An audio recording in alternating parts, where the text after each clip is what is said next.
So you stole the 8,000 from the casino? What? I don't even know what you're talking about. He also asked me to rob you.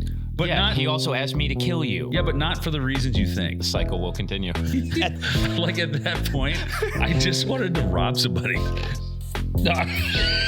You're an idiot. My fault. I should have asked permission, right? Like that's part of the game. Yeah. But it's Anthony. We knew each other, and I'm not gonna like toss his shit, right? No, just grab his dick and twist it. So, well, I realized Shoot him in the dick. Like he didn't have a gun out, but he's like, "Oh, I'm really sorry. I have to do this. Please don't make this violent. Like I have to rob you. So please give me all your money." And she's like, "Oh, okay, no problem." And she like reaches under the table, grabs the USB, and is like, "Oh no, sweetie, that's not how this works." Dude, later on,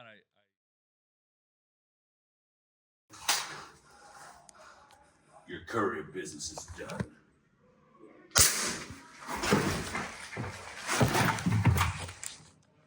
now with some expert bleeping. I Yeah. Expert bleep. Yeah. Hi, everybody. Welcome to another edition of the Zulu 24 podcast. And as always, I'm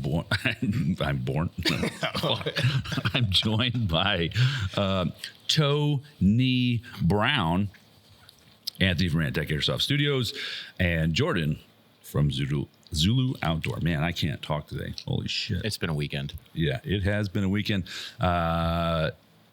We just did the Gun Gamers Pnath Underworld, the role-playing game, and my oh my, have my horizons been expanded. Oh my god, it's so good. My entire body hurts. Yeah. Yeah, it was a long weekend. So Saturday, when I looked at my fitness tracker, which is just screaming at me because he's like, why do you even bother? He's like, I did 14 miles on Saturday. God damn. I left CQB once.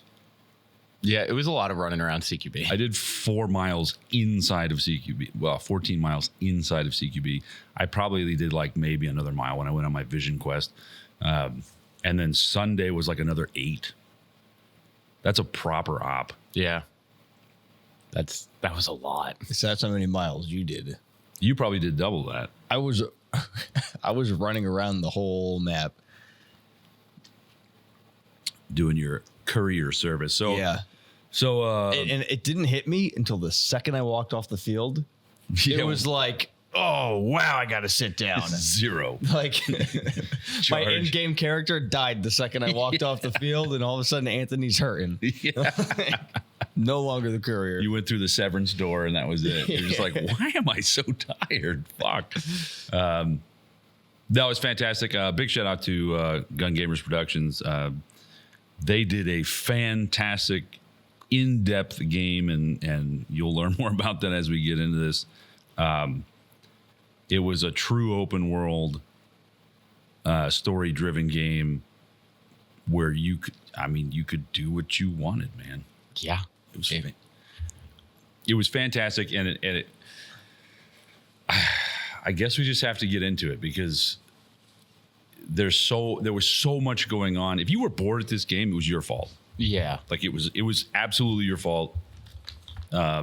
You could have been a hobo and still like Had a good time. yeah. You could have been a schizophrenic hobo, and you could then become the mayor. That is also true. It was fantastic. So I guess the best way to start is just from the beginning. Well, like even leading up to the game, they had like lore and planning, and you had to like fill out paperwork. I mean, Anthony obviously waited till the day of, but like leading up to the game, they even had shit for you to do. That's not the newspaper that has you in it. No. Yeah, they had the talk times. They had newspapers with different articles, and there was like every newspaper wasn't the same. I mean, these are like fully fledged out articles. You could go so deep into the lore. It's fucking amazing. I didn't even get this map. Yeah, that was. I think that was you had to buy it in game. Oh, that's right. That's right. That's right. There was a geologic survey guy. Yeah, you could either buy a map from. You could buy the map for real world money when you bought your ticket online, or during the game, you could use in-game currency to buy the map. Oh, it's great. They even have all the businesses labeled there. Yeah. Yeah, and those are the businesses that were pre-set up. I really played my last minuteness into my character because I was like, want to do a courier thing just so I can like have an excuse to walk around everywhere and talk to everybody with neutrality. But I was like, oh, we'll really just be Fallout courier. I was like, I have amnesia. I have no idea about my past. I don't know what you people are, where I am. So I'm just gonna ask around. They asked me questions when I woke up after my head injury, and I just made them up on the spot because I have no memory. They asked what my name was. I said Tony Brown. Because the first thing I saw when I woke up was my brown toes. Confirmed, he has brown toes. And I was on I was on my knees. That was my last memory before I got shot in the head. So get into it about your character and what you were trying to do. Super heavily inspired by Fallout New Vegas. Yeah, for sure. I've, as far as LARP or like role playing games, that's a game I've put more hours into than any other video game that I've ever played. And what I like about Fallout New Vegas is that there's mods where you just have a different starting location on the map, and like that's your starting point, and then you just change your character's backstory to whatever you want it to be, and it doesn't ever break the game. Fallout New Vegas is such a genius game that you can change nothing about the game, but just change the location where you start at level 0. And like the only difference is that instead of having Doc Mitchell be the person where you get your skill tree and your special skills, there's just like a terminal and a little shack in that random location. Yeah. And that you do all that in-game, you do all that start game stuff there, but it doesn't break the game. Yeah. So like all the factions are still doing what they're doing. Everything, the whole world and how they're intertwining and their affairs are still happening the way they are. Some locations suck to start at more than others because of like certain enemies and stuff, but there's that. So I was like, I'm kind of coming in last minute. I was like really too busy to like get super into the lore and get a ticket and start preparing for it. So I'll be a courier. I'll see what I can do with that. So I did not expect my business to get so big, though. I did not expect to become a really good boss. So you were a courier, basically. So you would just work for anybody who would pay you money to move things from point A to point B. Yep. It was like not the only delivery service. There was another delivery service, but they immediately had their hands in the politics. They were more under the table. They had their own agendas. I was very clearly neutral. We'll deliver anything to anyone. And I went to the police. I went to both camps. I went to all the other shady people. I went to the hospital, and I was like, I'm a delivery guy. So, and then of course the bar, Jean Bonnet. Jean Bonnet was my best client because Jean Bonnet always had some under the table stuff he needed moved. And the hospital was also great too. The hospital became my biggest ally at the end of the game. And like it got to the point where I was like, you know, I'm damned if I do anything, I'm going to defend the hospital because this is where I'm respawning. I'm not respawning at the camps. They won't let me. And I think it's important. Like if you would have told me, hey, there's an Airsoft LARP game and there's a postal service, I'd be like, oh, that's lame. Like low hanging fruit. Yeah. What are you going to do? Like, why would I ever need a postal service? I was completely fucking wrong. I used not so much you. I used them because you could send letters. Yeah. And dude, I was sending letters to everybody. It was so much fun. And it was fun because in your head, you're just imagining them opening it and like reading it, you know, and I actually got to see the effect of it a couple times. But so you wouldn't think, like you wouldn't think that something as mundane as a postal service or a courier could add any value to a game. Boy, was I wrong. Yeah, definitely like hand delivering things across the map, you know, from like A to B and going through chaos, like using chaotic situations as like, okay, it's safe to divert away from this so I can make this otherwise risky delivery because all their attention's gone now. So you get to like talk to all the characters in the game from this neutral stance of like, you know, they're like, oh, what are you, a Gojirian? And you're just like, no, I'm just a neutral courier. And they're just like, oh, okay. And I'm just like, so yeah, I got this delivery here. And, you know, here's a flyer, you know, we'll deliver anything to anyone. And no questions asked. Yeah, no questions asked. And they're just like, okay, cool. So eventually my flyers were like all over the map. Yeah. So people knew about NordPack. So it was cool. I did put a phone number there. The only people that called it was like John from Not the High Table. It was so the high table. Yeah. So yeah, no, they were not the High Table. Yeah. It clearly said in their sign. Clearly says on the sign, not the High Table. They used it once, but I was in the middle of like kind of a more important delivery. I didn't have all my employees up and running yet. Yeah. Also, to be fair, they were some of my best customers too. Go on. Yeah. And Traitorous. We were doing other shit. Yeah. but yeah, and doing all these jobs for John Bonet always paid me before the job, Yeah. not just money, but also gave me the ammo and resources I might need to do such thing. Yeah. And he was always dropping me in-game hints because Eric is a fucking genius at LARP hosting. Eric was also the head of the black market. Yes. But he was also giving me just the right hints. Like, you know, he knew how to do it in game. Oh, he's good. Yeah. I had to decipher shit. The only time he broke character was when nobody else was around and we were having like a little meeting at his little table and I broke character and was just like, dude, this is like fucking awesome. And he's like, oh, thanks, man. And then it was right back in. Like he's extremely good. I didn't have much interaction with like the other staff members. So they might've been doing the same thing too. I just don't know. Eric did a phenomenal job. Even later on in the game when like weird shit started happening. He did really well.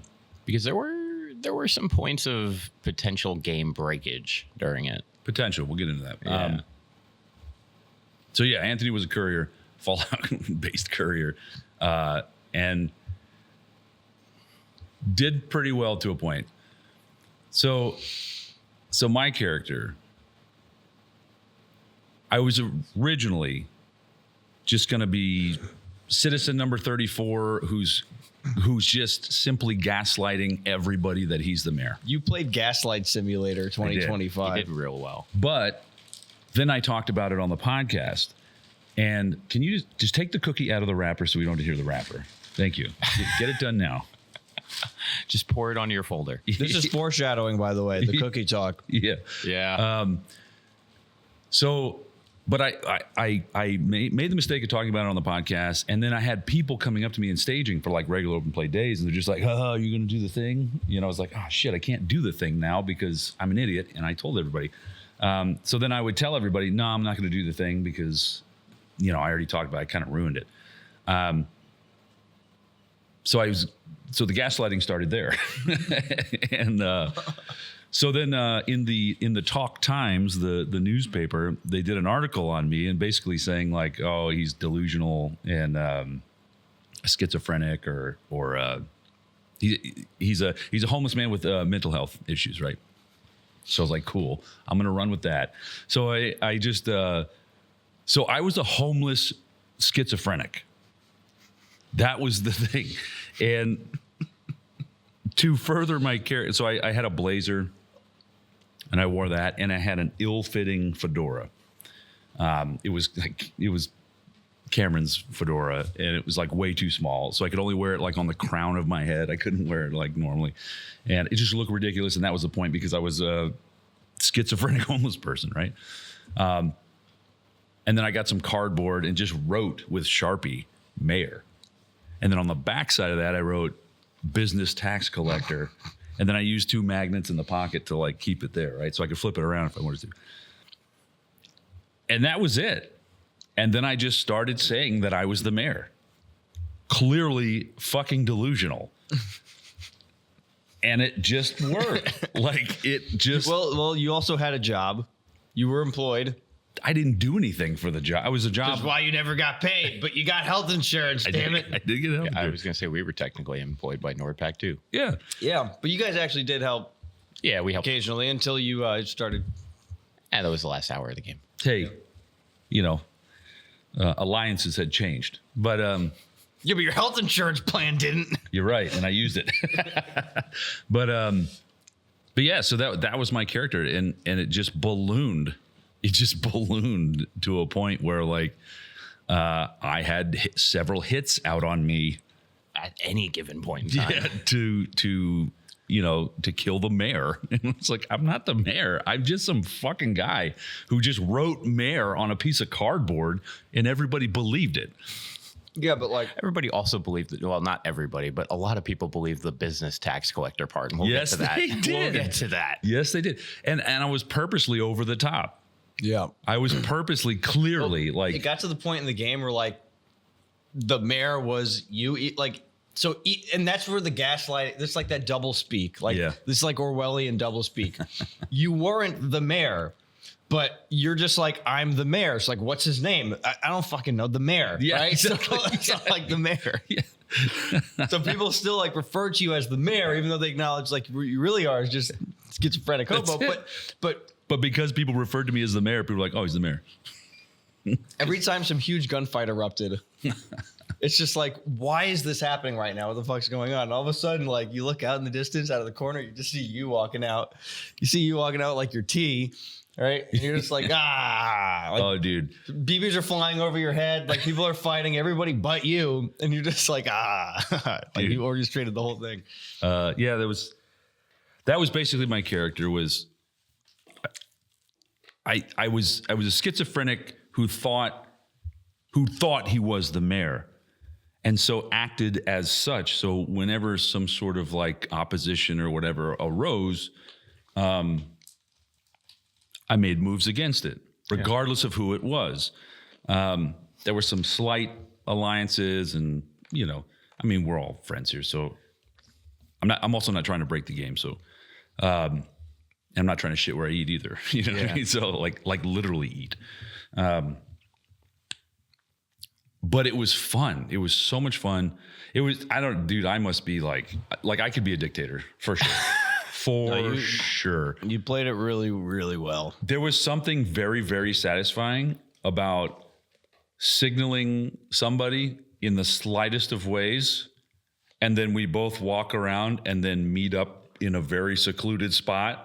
And I'm like, maybe this person doesn't breathe anymore. I don't know. I'm just the mayor. I don't know nothing. And then giving them money and then walking away. And then 10 minutes later, sitting in your coffee shop, watching it happen and go, and this is this one. Yes. It was so satisfying. I was like, oh my God, I think I have it. I have that psychopathic fucking trait. Oh my God, this is amazing. You were paying a bunch of people to do a bunch of things. At any given time. Where were you getting your money from? Oh, well, I had different revenue streams, right? You've got to diversify your portfolio.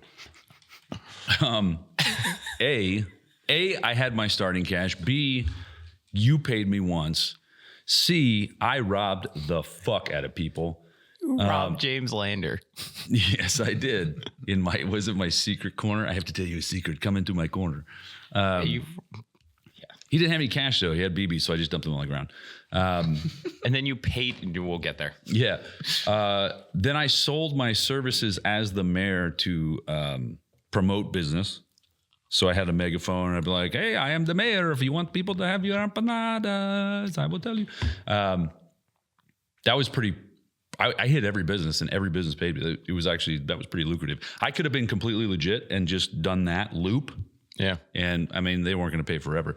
And then the second best revenue source was taking my cardboard fucking homeless sign that said fucking mayor and then flipping it around to where it said business tax collector, put that on, and I got one business with that, but they gave me all their money.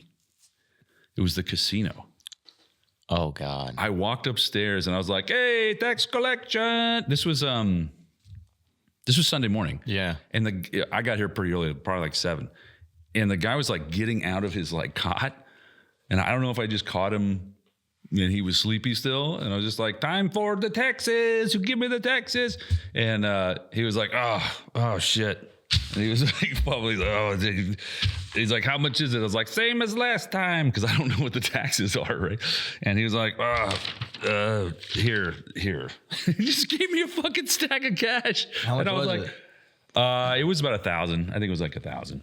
Wild. I never throughout this game, I think the most I ever had was like 1,500 at any given time because I had 4 or 5 contracts out at any given time. I was hiring multiple people to do the same job to make sure that it got done because I noticed like a couple of the people were just taking my money and not getting it done. And I didn't want to be like, I paid you to do that. So I would just like sideline them. That's and a write-off. Yeah, like that's just the cost of doing business, right? But the most lucrative by far was finding where people were hiding their money. Yeah, Rory and I were really good at that. I had to show you where I hid my money. No, you didn't. Yeah, I did. No, you didn't. Yeah, I did. How come it was still there at the end of the game? Well, because when you steal 100 crowns at a time, also you didn't have a lot of money. There were people that had fucking boku bucks. The money that I had stashed away was literally just for taxes. In case the tax collector came and said, "Hey, we didn't collect your taxes yet, so you're going to pay your taxes now and the back pay." So in case that happened, I was like, I'm going to stash this underneath my Connex box. Yeah. All the other money I just had on me. And that was to use to get things done. So what you don't know is that one person on your payroll was on my payroll. And it was Joseph. I'm not going to give this. Yeah, I already know who it was. This is Mayor, I don't know. Or it was Sam and Smitty. So because they were sus to begin with. Yeah, but it didn't pay off because. But that was half your payroll. This is like the 30 to 50%. Yeah, like it didn't pay off because they didn't find your stash. They didn't know where your stash was. I was like, how do you not know where your fucking stash is? He's like, you work for him. So that didn't work. So I had to hire somebody else to just follow you. The kid Eli. I don't know who that is. Was he the one with the 1911? He's the one with the 1911. Yeah, that kid almost got shot by me like 4 times. He's the one with the black helmet. Oh, your number one guy? Yeah. Yeah. He didn't know where I hid shit. No, yeah, like I intentionally. It didn't pay off. I hid everything from him because I was like, well, okay. First off, they were like 14, 15 years old. Yeah. Between him and that other kid. Easily so I was like, bought. Well, no, not even that, but like easily chaos gremlin. Yeah, it's actually a good thing you hired him because you probably like reined him in. But I had to hire somebody else. I had to convince the constable to let me hire them. So originally it was just you, me, Brian was a part of it. Yeah. And honestly, if I didn't start hiring employees, I would have probably been helping you out with stuff. Yeah. And then Jordan and Aurora. But when we got to our shipping container that we were assigned for the business, there were these bags in the corner. We're like, what the fuck? Yeah. So that's right. Yeah. And we found these 2 kids and we're just like, hey, this is squatters in here. I was like, this is a place of business. You got to go. So what did I say? I was like, I can report this to the police or you could leave now or, there's another way we could work this out. Cause I realized that like they genuinely didn't know where to put their personal belongings. Yeah. That's right. And I was like, okay, maybe I can work it out in game so that their stuff is safe. And if they do crash here, that at least they have like a roof. Halfway through the game, I started calling you. Was it Coney? Yeah, Coney. Yeah, child soldier. I was. But so I was like, you can work for me. So I had to go to the constable and be like, I'm getting these 2 refugees out of the streets. Yeah. Okay. If they get employed, then it's 2 less criminals out there hurting your men. And they were like, okay. And then they edited the business permit. Yeah. And I was like, all right, kids, let's get you health insurance. I was adding everybody to the health insurance plan. I was like, you ever get hurt, you come to the hospital, you spend less money to get you drugs. Yeah. So then I got them open carry permits so that we can carry and when we do our deliveries. Yeah. And then I even got protection from the cops if we were out with night vision so that they wouldn't harass us. If we just yelled Nordpack, they were like, okay, it's just them doing deliveries. Yeah. So I hired people to follow different business. At one point I had somebody following like 6 of the business owners just to figure out. A lot of the businesses just kept the money like in their pocket. Yeah. I was like, I don't just want to like rob them because then it's more obvious, right? But a couple were like stashing their shit, including you, and extremely extremely lucrative. I mean, extremely lucrative. And that was fine. So then I started stashing my shit. I hid. You need to write a book about your perspective Oh my God, of and the you could entire sell it game. at the next Gun Gamers The event. name of the book is called Extremely Lucrative. Oh yeah. How to be a psychopath during the Gun Gamers For real. event.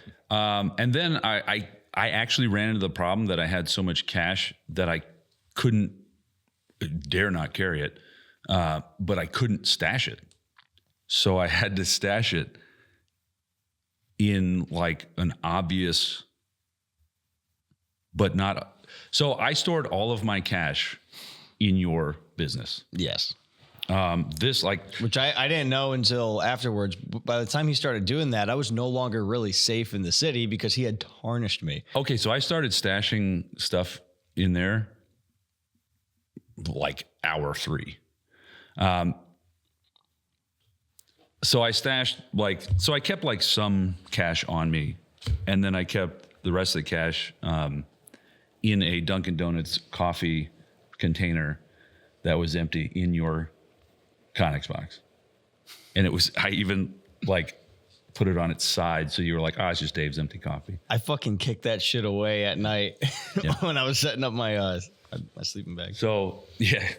Well, it probably wasn't that full because the first day I didn't make a ton of money, but I saw it and my thought, I was like, fucking Dave with this trash in here. yeah. But yeah, so that was me. I was just a fucking deranged person. That was awesome. What were you? And you were armed. Yeah. And you were armed. That was cool. That was a cool element, dude. Concealed carrying is a cool element, man. Yeah. But when done right, because we've seen what happens when it's done wrong. The first event that was held here that Ethan and his friends ran, where it was like force on force, but you can't. The force on force is no problem. Yeah. No, so Aurora and I ran a coffee shop that was rather lucrative for a couple of reasons. One, because before the game even started, we were roped into the black market. Yeah. Because Eric had his character, and then he had 3 bodyguards. Pogo. Shout out to Pogo. Yep, him. You don't want to get the stick. Him, Tom, and Logan. But then I got roped into it. So that's also why randomly Saturday afternoon, I just walked out of the coffee shop with Tom and proceeded to pepper spray 3 random dudes and hold them at gunpoint in the bottom of the hacienda, shake them down for all their shit, and then send them away. Yeah, we did an interdiction. Yeah, we did an interdiction. Anthony helped with that. He roped them into coming to the coffee shop, and as soon as they walked out of the coffee shop, we held them at gunpoint. Yeah, Jacques was like, we have two men. We need to execute them. Yeah, it was the dudes that were going around stealing. Was it French? Was he trying to do French? Yeah. Oh boy, Jacques. He Hence did the blazer. Yeah, he did the whole flamboyant French thing. But he did it really well. Those were the dudes that were going around stealing the clay pigeons from the respawn points, and then they were selling them to Eric. Oh, But Eric got tired of it, so he told us we needed to round them up and make an example out of them. So after they were coerced to the coffee shop for free drinks on Nordpack. Well, Tom told me to just like get them, apprehend them, bring them back alive. Yeah. And I was about to do that, but like they kind of saw us in the woods behind them. So I told the other guys, I was like, hey, put the shit away. My employees, I was like, put it away. And I was like, watch this. Speech level 100. Yeah. I was like, hey guys, I need your help with something. I understand you're looking for money. And they're just like, yeah. I was like, the mayor. At this point, I was protecting you. Yeah. This is before he tried to kill me. He's okay. I'm mayor. I don't know anything. So I was like, nothing. The true rightful mayor is in trouble. They're trying to kill him. And like the police want him. So we want to protect him. So I need a diversion. Okay. So why don't you just meet me at the coffee shop? I'll buy you guys all coffee. Just hang out. Meanwhile, the whole thing is to fucking execute them. Yeah. And they're just like, okay. And the main guy knew. He was playing along with it because he was like, yeah, I saw this coming. It's a role play. They've been stealing clay pigeons all day. Like, hey, let me buy you coffee. Time has come. Yeah, time come. So they're at the coffee place. So the plan was, I told them, when I give you the cue and Eric, John Bonet's in on it. Yeah. When I give you the cue, you're going to just you're all just going to beeline, try to charge up the stairs up to John Bonet's place. Like you have beef and you guys are going to go back and forth, make a scene. Me and my guys are going to crowd behind you just to try to create a crowd. Be like, what's going on here? John Bonet's in on it. He's not going to kill you the second you walk up the stairs. So you're safe. Like we're not like just sending you in there to piss him off and get shot, right? And then you guys are just going to verbally let it calm down. By the time that's done, the mayor should have escaped safely and it's all good. But what they didn't know was that I was just trying to round them into the courtyard of the hacienda so that we can surround them and then have Tom and Logan come out from the inside and we apprehend them. So I got silly string, pepper spray. We all had restraints ready. And I ended up getting shot. At one point. Got shot, but like one of them tried to run out of the north side and I was already over there. So he came out the door and I just drew down on him like, nope, go back inside. He's like, what? And I was like, go back inside. So he starts screaming. I'm like, you can scream all you want. You're going back inside. And I go into the courtyard and I just see Tom and Logan holding the other ones at gunpoint. I'm like, are we good? And they're like, yeah, we got the bags. I'm like, okay, so are we killing these guys? And they're like, no, let them go. Okay. I was like, okay, fine. And I looked, I was like, okay, you guys are free to leave. And we like uncuffed them and let them go. No, but the coffee shop was neutral ground. However, you could come to us for literally anything you needed. So you were coming in there to find safety. Anthony was coming in to run some drugs from time to time. If you brought anything in from money or drugs to a couple explosive charges. I wasn't running drugs. You got us the drugs we needed. I got you guys drugs so that you can sell them. You made more profit from it than I did. Yeah. Well, to be fair, you then also watched when the high table came in and asked me to make a Claymore and a 249 disappear, and then you robbed them of that. Yeah, because that was the thing. So Gorgeria has a deep state, and the deep state... Yeah, there is a deep state. The Gorgerian deep state made an appearance. So because of our... The coffee shop rules were no contraband in the shop, so we weren't hiding anything in there. So like 2 Connex boxes over, we had a stash for drugs. Underneath the white Impala outside was where the Claymore and the 249 was hidden for a while. Really? Yeah. No. Yeah. Like John walked in at like 4 or 5 o'clock. I didn't know that. Yeah, because that was the thing. So we had some cops that were friends with us. We had some other businesses. Wait, so who stole the Claymore and M249? You did, motherfucker. Yeah, you did. Yeah. Come on. There was like 3 people that watched me put it under there and you were one of them. So we had a couple cops that we were friends with, which is also how we had ammo as soon as the game started. Yeah. We were friends with a couple other businesses and then we worked for Eric. Yeah. So whenever Eric needed somebody dead or assassinated or potentially detained, we would help. Whenever the cops needed, some inside knowledge, we'd feed the cops a little bit of info. And if any of the businesses in town needed to get rid of some shit, they'd come to me. So we got pretty good at it, which is also why, like, when the high table knew they were getting raided because of the cops that we were friends with, they're like, we need to make some shit disappear. So they'd run over, give us drugs, guns, ammo, fucking explosives. And we're like, all right, we'll make this disappear, but none of it's in the coffee shop. So if you try to come in to raid us, thankfully we never got raided. Friends with the cops. Yeah, this all works out. Like, we had a little interconnected web. Yeah, it was fun as fuck because we did make a lot of cash off of this, but we were also making a lot of it off of running the in-game drugs because the drug mechanic is fucking dope. And we had some hilarious neighbors in the form of Waffle House. Oh, yeah. I was curious about the drug thing because it's completely like not voluntary. It's completely like honor system. Yes. And I was like, oh man, like that could go anyway, right? But everybody bought into it. Like this is the testament to good writing. I will say there was a little confusion with it because like we were given the painkillers from Mike and Ike's where it's like take one, take a tourniquet off. Correct, yeah. Another person where I came over, like he was a random dude Sunday that got shot outside the coffee shop. I'm like, here, take a painkiller. It was actually one of the dudes we detained in the hacienda. And he's like, I was told I have to take the whole bottle. And I was like, are you taking the whole bottle? And he's like, yeah, every time I've used painkillers, I took all 6. I was my God. I was like, oh, buddy, no. You have diabetes now. And, yeah, only take one to take a tourniquet off. Because like, sure, we were selling them. I think we were selling the painkillers for 40 crowns per pill or 200 for a 6-pack. So you get a deal for buying in bulk because every time we went to the hospital to refill on the 6-pack, it was only 50. We were flipping that really fast. You're welcome. Thank you. That was your copay on insurance. To be fair, the only person that died inside the coffee shop the entire game was you. No, I did too. Oh, did you? Yeah. Okay. My first death was Sunday. My first time getting shot You're fucking welcome. was Sunday. You son of a bitch. So no, I died in there twice. Oh, okay, I was gonna say. Well, the only person I shot in the coffee shop was you, because you came in, shot Dave, shot Logan. Well, okay, Dave, the mayor had to die, okay? You can't keep but getting away you with busted this. into the coffee shop with a gun, so I shot you, and you're like, I wasn't gonna kill you. I'm like, I didn't know that. You understand? Like, Dave's character gaslit my character into crashing out in front of everybody. My character, I had no choice but to crash out. I had to completely crash out because Dude, it was like Walt and Jesse. If it makes you feel any better, it cost me almost everything I had to like do that, because I had so many people.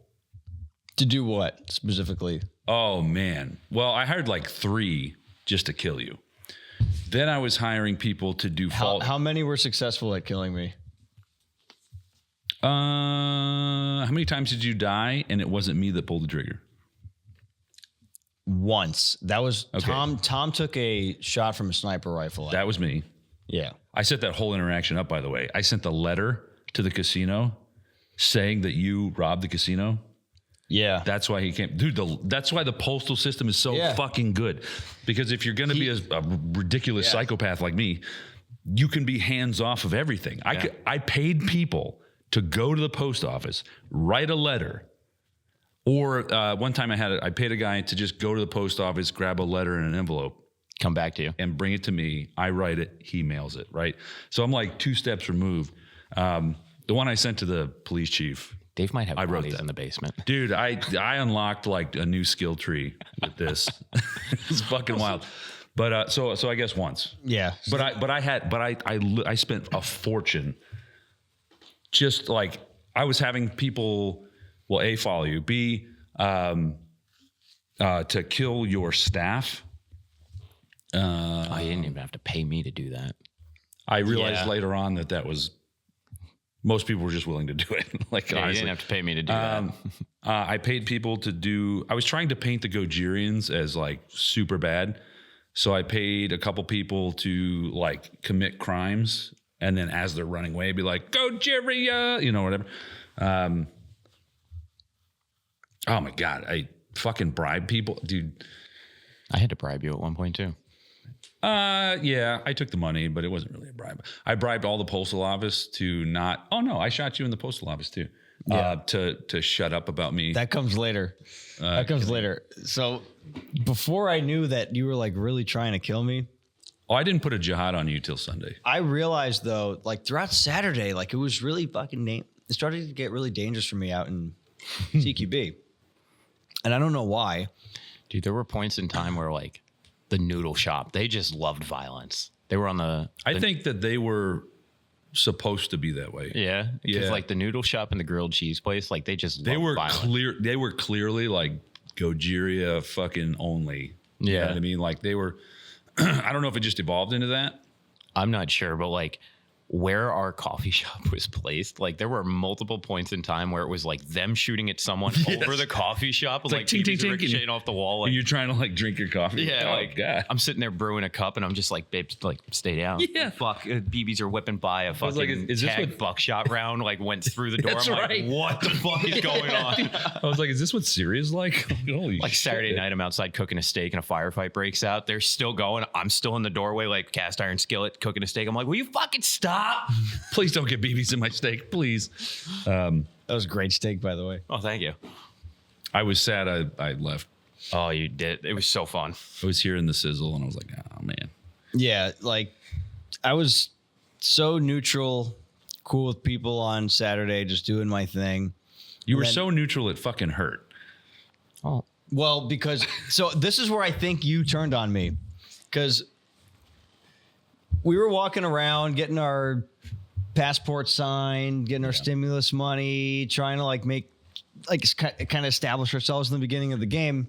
And we were kind of together on that. Like we were like, all right, let's regroup here and figure out what's going on. And then you started like trying to make requests to me that I was not willing to do. Yes, because Like, 'cause I was trying to remain neutral, And you were like, you're like, go deliver bomb to the police you were department. like, maybe. you were like, maybe I no pay you and you go and kill this person. I was like, no, we can't do that. We're trying to remain friendly with the police. It works in our favor. I was like, we have a vast network.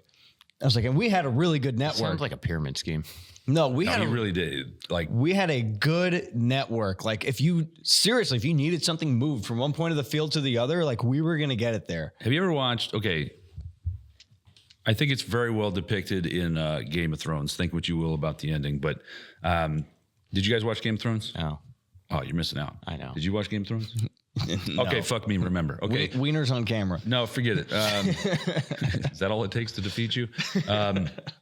So, okay, think like Roman era, and like when we think about the Roman era, and we just think about backstabbing. Well, there's like people that have these whole networks of spies, and they're usually children. And so the whole time I'm watching Anthony grow, I'm just seeing like, oh, he's going to get powerful, because if you have knowledge is power, right?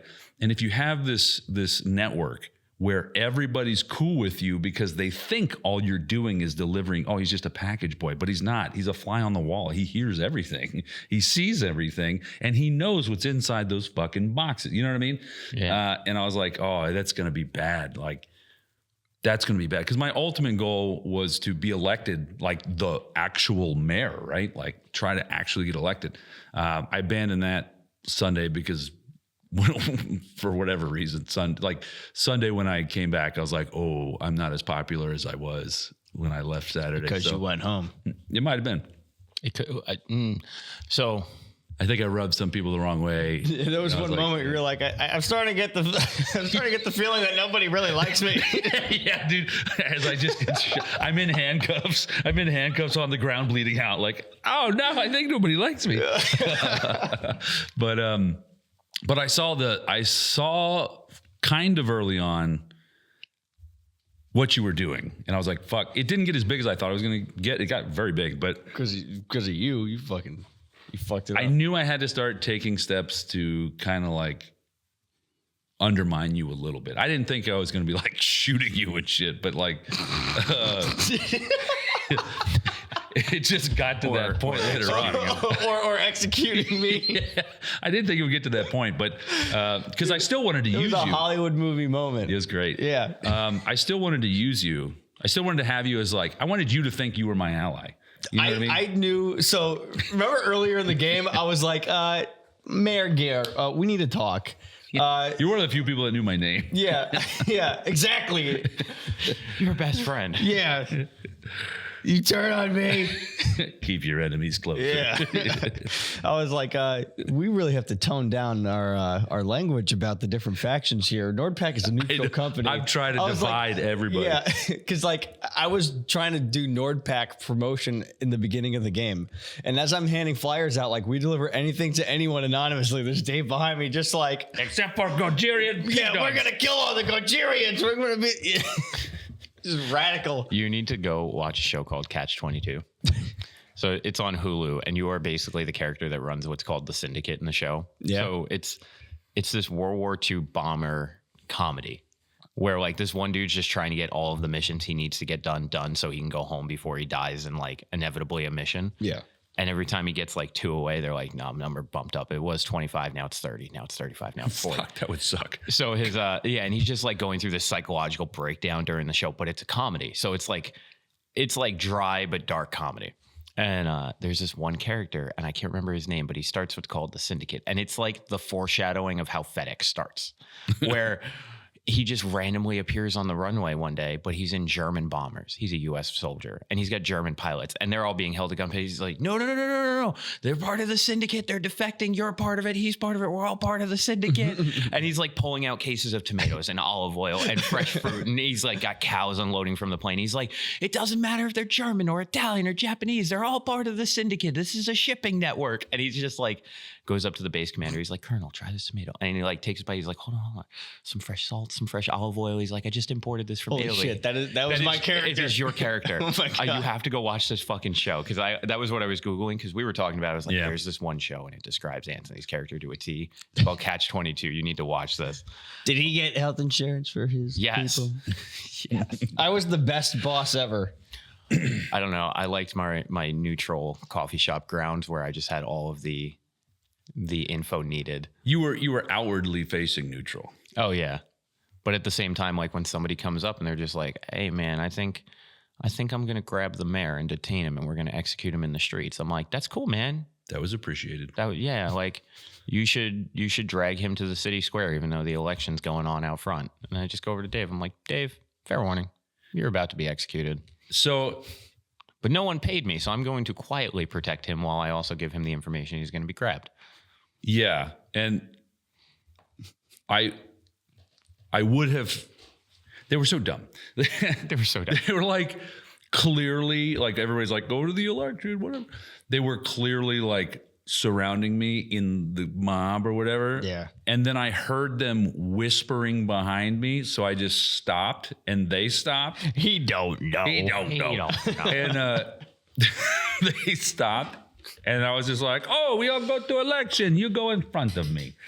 But they did a good job. They ended up getting me, but Yeah, and then by that point in the game, somebody had handed me a suppressed Mark 23 and was just like, have fun. Yeah. So randomly a Mark 23 barrel stuck out the window of the coffee shop and just dropped a dude. yeah, it was good. Do we want to talk about Saturday night? I don't know if we should talk about that. Not all of Saturday night. Okay. I'll tell you what NordPack was doing Saturday night. Having amnesia and trying to remain neutral, it was difficult. You know, I was like, I'm not going to choose any faction or anything like that. I don't know who I am or what my purpose is. And like throughout the game, Tony Brown realized who he was and what he sided with. So at this point in the game, he saw the hospital as a neutral ally for everybody. Tony Brown felt that everybody should stop fighting and there should be a vote held. And he also saw that there was rising tension and there was a independent militia getting formed inside the village to just completely the neighborhood watch. Yeah. Yeah, do the yes man ending. Yeah, there was this independent civilian force that was just, Which was started by an undercover cop. which was pure chaos. Like they were threatening the city with bombs. They were It was more of, starting all the chaotic firefights. they were more like ISIS. They were Yeah. like, we are here to protect you. Unless you don't agree with us, then we kill you. Yeah, It's so- like you guys came in checking passports and I was like, whoa, Gestapo, papers. I just saw I saw them getting way too powerful. So the undercover cop, he was like neutral. He was like, everybody in the economic zone is one people, and then Yeah, because he approached and I was me like, Saturday. I was like, no. I was at this point. I was like, Gojirians are bad. I was sowing the seeds of dissent, right? And so it was me that was like, Yeah. passports, please. You know, and then he was like, no. And I was like, okay. Yeah, because so he approached me probably 3 or 4 o'clock on Saturday. And it was it was right after Brian's little like speech in the center square. Yeah. And he let it be known that he was an undercover cop. And I was like, okay, why? And he had the high table and the casino guys in his empanada joint. And he's like, we want to start a revolution and we need to know who's who. Like who should be in charge of this? And he was like, you guys are doing a good job of being the coffee shop, but like, who do you think is like the powerful one right now? And right as he said that, you and Brian walked by together, and I'm like, okay, well, the one with the gray beard, he's pretty good at uniting people. The mayor is really good at causing chaos. So do with that what you will. Yeah. And he's like, well, who do you side with? I was like, man, I'm here to serve coffee and tea. I don't care what fucking side you came from. And he's just like, all right, I like that. They started calling Brian the prophet. Yeah, they did. Like in game, they started calling him the prophet. And then because Brian wasn't going to be there on Saturday or on Sunday, like the word around Sunday morning was that the prophet got executed. It's like, what the fuck is going on? It was great. I saw all this. I saw people staging for some crazy stuff. And there was too much uniting in the civilian quarters. Like they really thought that they were going to unite under this, like, Neighborhood watch. it was a death cult. Okay. It was a death Well, there was cult. 2 cults. Yeah. I saw, honestly, the 2 biggest threats I saw the entire game was the death cult and you. The cycle will continue. Yeah. And honestly, you were worse than the death cult. The death cult was just dangerous and chaotic, but like, Yeah, but if you didn't like provoke, they wouldn't do anything. Yeah. that's not true. Oh, well, I paid a lot of money, so I don't gave know. Smiggy a white Monster Energy drink just as a reward for good favor and for, you know, Dave hates White Monster. yeah, for just some backup in battle. If your Italian pizzeria people see my people getting attacked, here's a white Monster in good faith. He almost just attacked me right then and there. Well, there's a theory with the pizza place. They were all on bath salts. They had to have been. Well, yeah, They were. No, once they ran out of dough, they got bored. yeah, you got to keep them supplied with dough. Yeah. But yeah, so I was like, okay, this is what I'm going to do Saturday night. Pizza place just wanted to play Airsoft. The hospital got robbed and lost all their drugs. I had a stockpile of drugs. I was like, I'm going to donate these to the hospital so that they can keep doing their thing. I was like, I'm going to sneak into everybody's home and I'm going to steal every lootable item that they have. I'm going to accumulate all the loot all around the entire city. And then I'm going to figure out what to do with it. And I had some help from A different syndicate. characters that I shall not name because they were part of the deep state. But Nordpack saw this opportunity to do this. So we took all the pepper spray, drugs, any unexploded ordinances, weapons. Belt-fed machine guns. Yeah. Jesus. And we took everything. And The only thing I didn't have was like weaponry. Oh, and loose ammo. Okay. And there were some places where if I saw a speed loader, Oh, speed loader's fair game. Yep. if I saw a speed loader, I just dumped the BBs on the ground. And then I put the speed loader next to it and staged it so that like they know that like somebody did it. And most people went in their cars and packed up their stuff so that they could sleep in the parking lot. But the people sleeping on the field, I was like tiptoeing over them. Like I took my shoes off and I'm in socks and I'm tiptoeing through the connexes so I don't wake people up. Brown toes confirmed. Yeah. Oh, they were definitely brown after that. Yeah, foot reveal. Yeah, especially in that one Connex in the Hacienda. Yeah. The stinky one. I didn't tiptoe through that.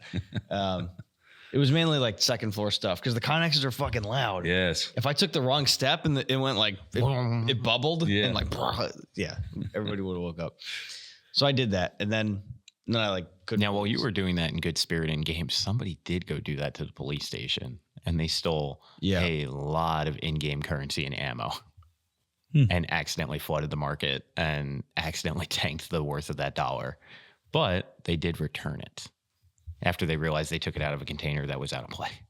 Oh, shit. Yeah, because like the police station had like the police station stuff, but then they had like the admin boxes and they took it out of the admin boxes. Oh. So there was like a moment in time where Eric was like, fuck. Like this could go bad very quickly. And the players realized they took it out of a container they shouldn't have. Okay. So they went and returned it, but that was like a very close call. This should have been a locked container. Yeah, it should have been locked, but it was also like, oh, it's in the police station. It's going to be heavily guarded. They're not going to just let random Joe Schmo walk in. No. Oh, they I got into the police station. Yeah, I was going to say, and you got in just walking in. I literally just walked in. Sometime Saturday night, prior to me sneaking around and robbing everybody, I heard commotion. Oh, yeah, there was a bunch. There was a group of guys that walked through and they were announcing themselves as Gojirian military. And they were like, come out peacefully, whatever. And they were just kind of like checking every single Connex. I was like under my table. They also My got into sleep like system. some crazy fucking gunfight in the lower field. Yeah. Because all we heard was like screaming and yelling at midnight. And then all of a sudden it just got real eerily quiet. Yeah. But that did elicit a response because Sunday morning there was the Almeric military showed up. That was why there was a bunch of dudes, that fucking Frost guy walking around in full kit and camo. Because all of a sudden now there's a military faction. Mm-hmm. Yeah. It was a cool element. I also want to point out too that like the lack of ammo genius. I hardly shot. I don't think ammo was scarce enough. I also think that too, but I think that there were like outside people didn't bring their own BBs. There was just like there were alliances formed simply because people knew each other. Yeah, you know what I mean. Well, that was something I told Eric, because like the black market was selling a BB for 10 crowns. Yeah. Everyone only started with 100 crowns unless you own a business. And then there was lucrative ways to get more starting cash. Yeah. But an hour into the game, I traded a bag of cookies and 20 crowns for about 250 BBs with a cop. Yeah. And it's like, as soon as I told him that, he's like, oh, fuck. And I go, yeah, like Smiggy's dudes had 3 or 4 full bags of ammo within the first 2 hours of the game, because the cops were selling off their starting ammo. Because that was when I said to him, I was like, I don't think that was like the insurgency mistake. All the cops started with 500 BBs. Yeah. So because of that, like some cops took half their ammo allotment and sold it off immediately. And I was like, because I told him, like, maybe next one, all the cops, you say, hey, look, use an M4 platform weapon or have an adapter on your Odin, because I know Gun Gamers makes their own adapters for Odins. Yeah. Come up with your rifle and 2 mags. And they're just going to, like, the police will have their ammo loaded by the police chief or like his second in command. Yeah. So they don't have access to BBs. They only have what's in their mags. So then it's even more scarce for the police. So then they don't just immediately start dropping civilians and actually use the de-escalation tactics. I think the police did fine. I think they always reacted. They never like acted. So yeah, but because of that, I was like, maybe make it even more scarce for police, because the ability for the police to then within the first hour of the game just start selling their shit off kind of broke the black market aspect, but it also gave the civilians way too much ammo. And to be fair, like, even though, so like you had a lot of ammo, the pizzeria had a lot of ammo, it still didn't devolve into chaos. No. Like until even at the end of the game where it's, everything, just like every event, right? It kind of winds down and people are getting weird and doing weird shit. There wasn't like these super big fucking battles happening. Yeah. Like it didn't devolve into Airsoft at all. It never did. No. But I also agree that maybe some of the weird Waffle House shit wouldn't have happened if you only had fucking 20 rounds. Like I played that entire game with one. I bought ammo from the black market once. And then I got BBs from like one of my mini contracts. I can't remember what it was. So I had one full mag for my Glock. That was it. Yeah. I fired the first round Sunday just to fire the round. like the Cup of Noodles place was like shooting people up. And one guy popped his head up and I was like, bam. And that was it. I didn't even hit him. I didn't even come close to hit him. And even at the end of the game, I still had like half a mag. I fired 10 or 12 rounds that whole fucking game. And it was amazing. It was great. And like 4 of them were in you. Yeah, I hardly shot. I think you're one of the only people I really shot. I don't think I shot anybody else. It was no need to. And just subconsciously in your head, when you know that I don't have enough ammo to be in any sort of protracted gunfight, you had to use your words. Mm-hmm. You know what I mean? You had to manipulate in other ways. You had to use other people's ammo to get things done. And maybe they didn't have any ammo. And so maybe they had to. So I'm actually really impressed with how it did not devolve into just like sheer fuckery. Yeah. It never truly devolved into like just people shooting each other for no fucking reason. Like that's also, this is the first time, like, because it was a LARP game where there's like verbal altercations happening on the field and I'm not worried. Yeah, exactly. Yeah. I was like, this is a total complete 180 of normal Airsoft. Like I have a video of Smiggy and the Waffle House dudes getting into it Saturday afternoon. And it's because that one dude, the big goggles, blue shirt, and the vest that just had the 1911 like in his waistband, but only through the belt. Yeah, yeah. And he like walks up and he's just like, "You guys brandishing a firearm at me. I'm feeling threatened." So Smiggy takes the fucking pepper spray and hoses them all. Immediately get shot. Yeah. And I'm just like, this, like, if this was normal airsoft and I was in a normal ref capacity, I would be immediately interjecting, being like, all right, everybody stop. You go fucking over there. You go over there. Yeah, right. This is the first time where you can, like, watch verbal altercations happen going, oh, this is going to be fine. Just walk away. Yeah, just walk away. Like, Not my business. slowly pull your gun out in case they start shooting at you for being too close to this. Like, yeah, that's it. That was a cool part too, is that nobody was like insane. No. I thought about in the very beginning of the game, I was like, man, I should be a serial killer. Oh, God. Like, not do anything in the town, but just lure people out to like because everything was happening in the You tried to do that. You try to do that to me. That also could only work if You were like, that was for but not to be a serial you killer. were like, Dirty Mike Shack. that could. I Only, was like, this is obviously a setup. Like, no. oh, that triggered something. Oh, He also asked me to rob you. but yeah, not he also asked me to kill you. Yeah, but not for the reasons you think. I didn't care about the money. I was trying to, at that point, I was like 5 contracts in to do false flag attacks to set up the Gojirians.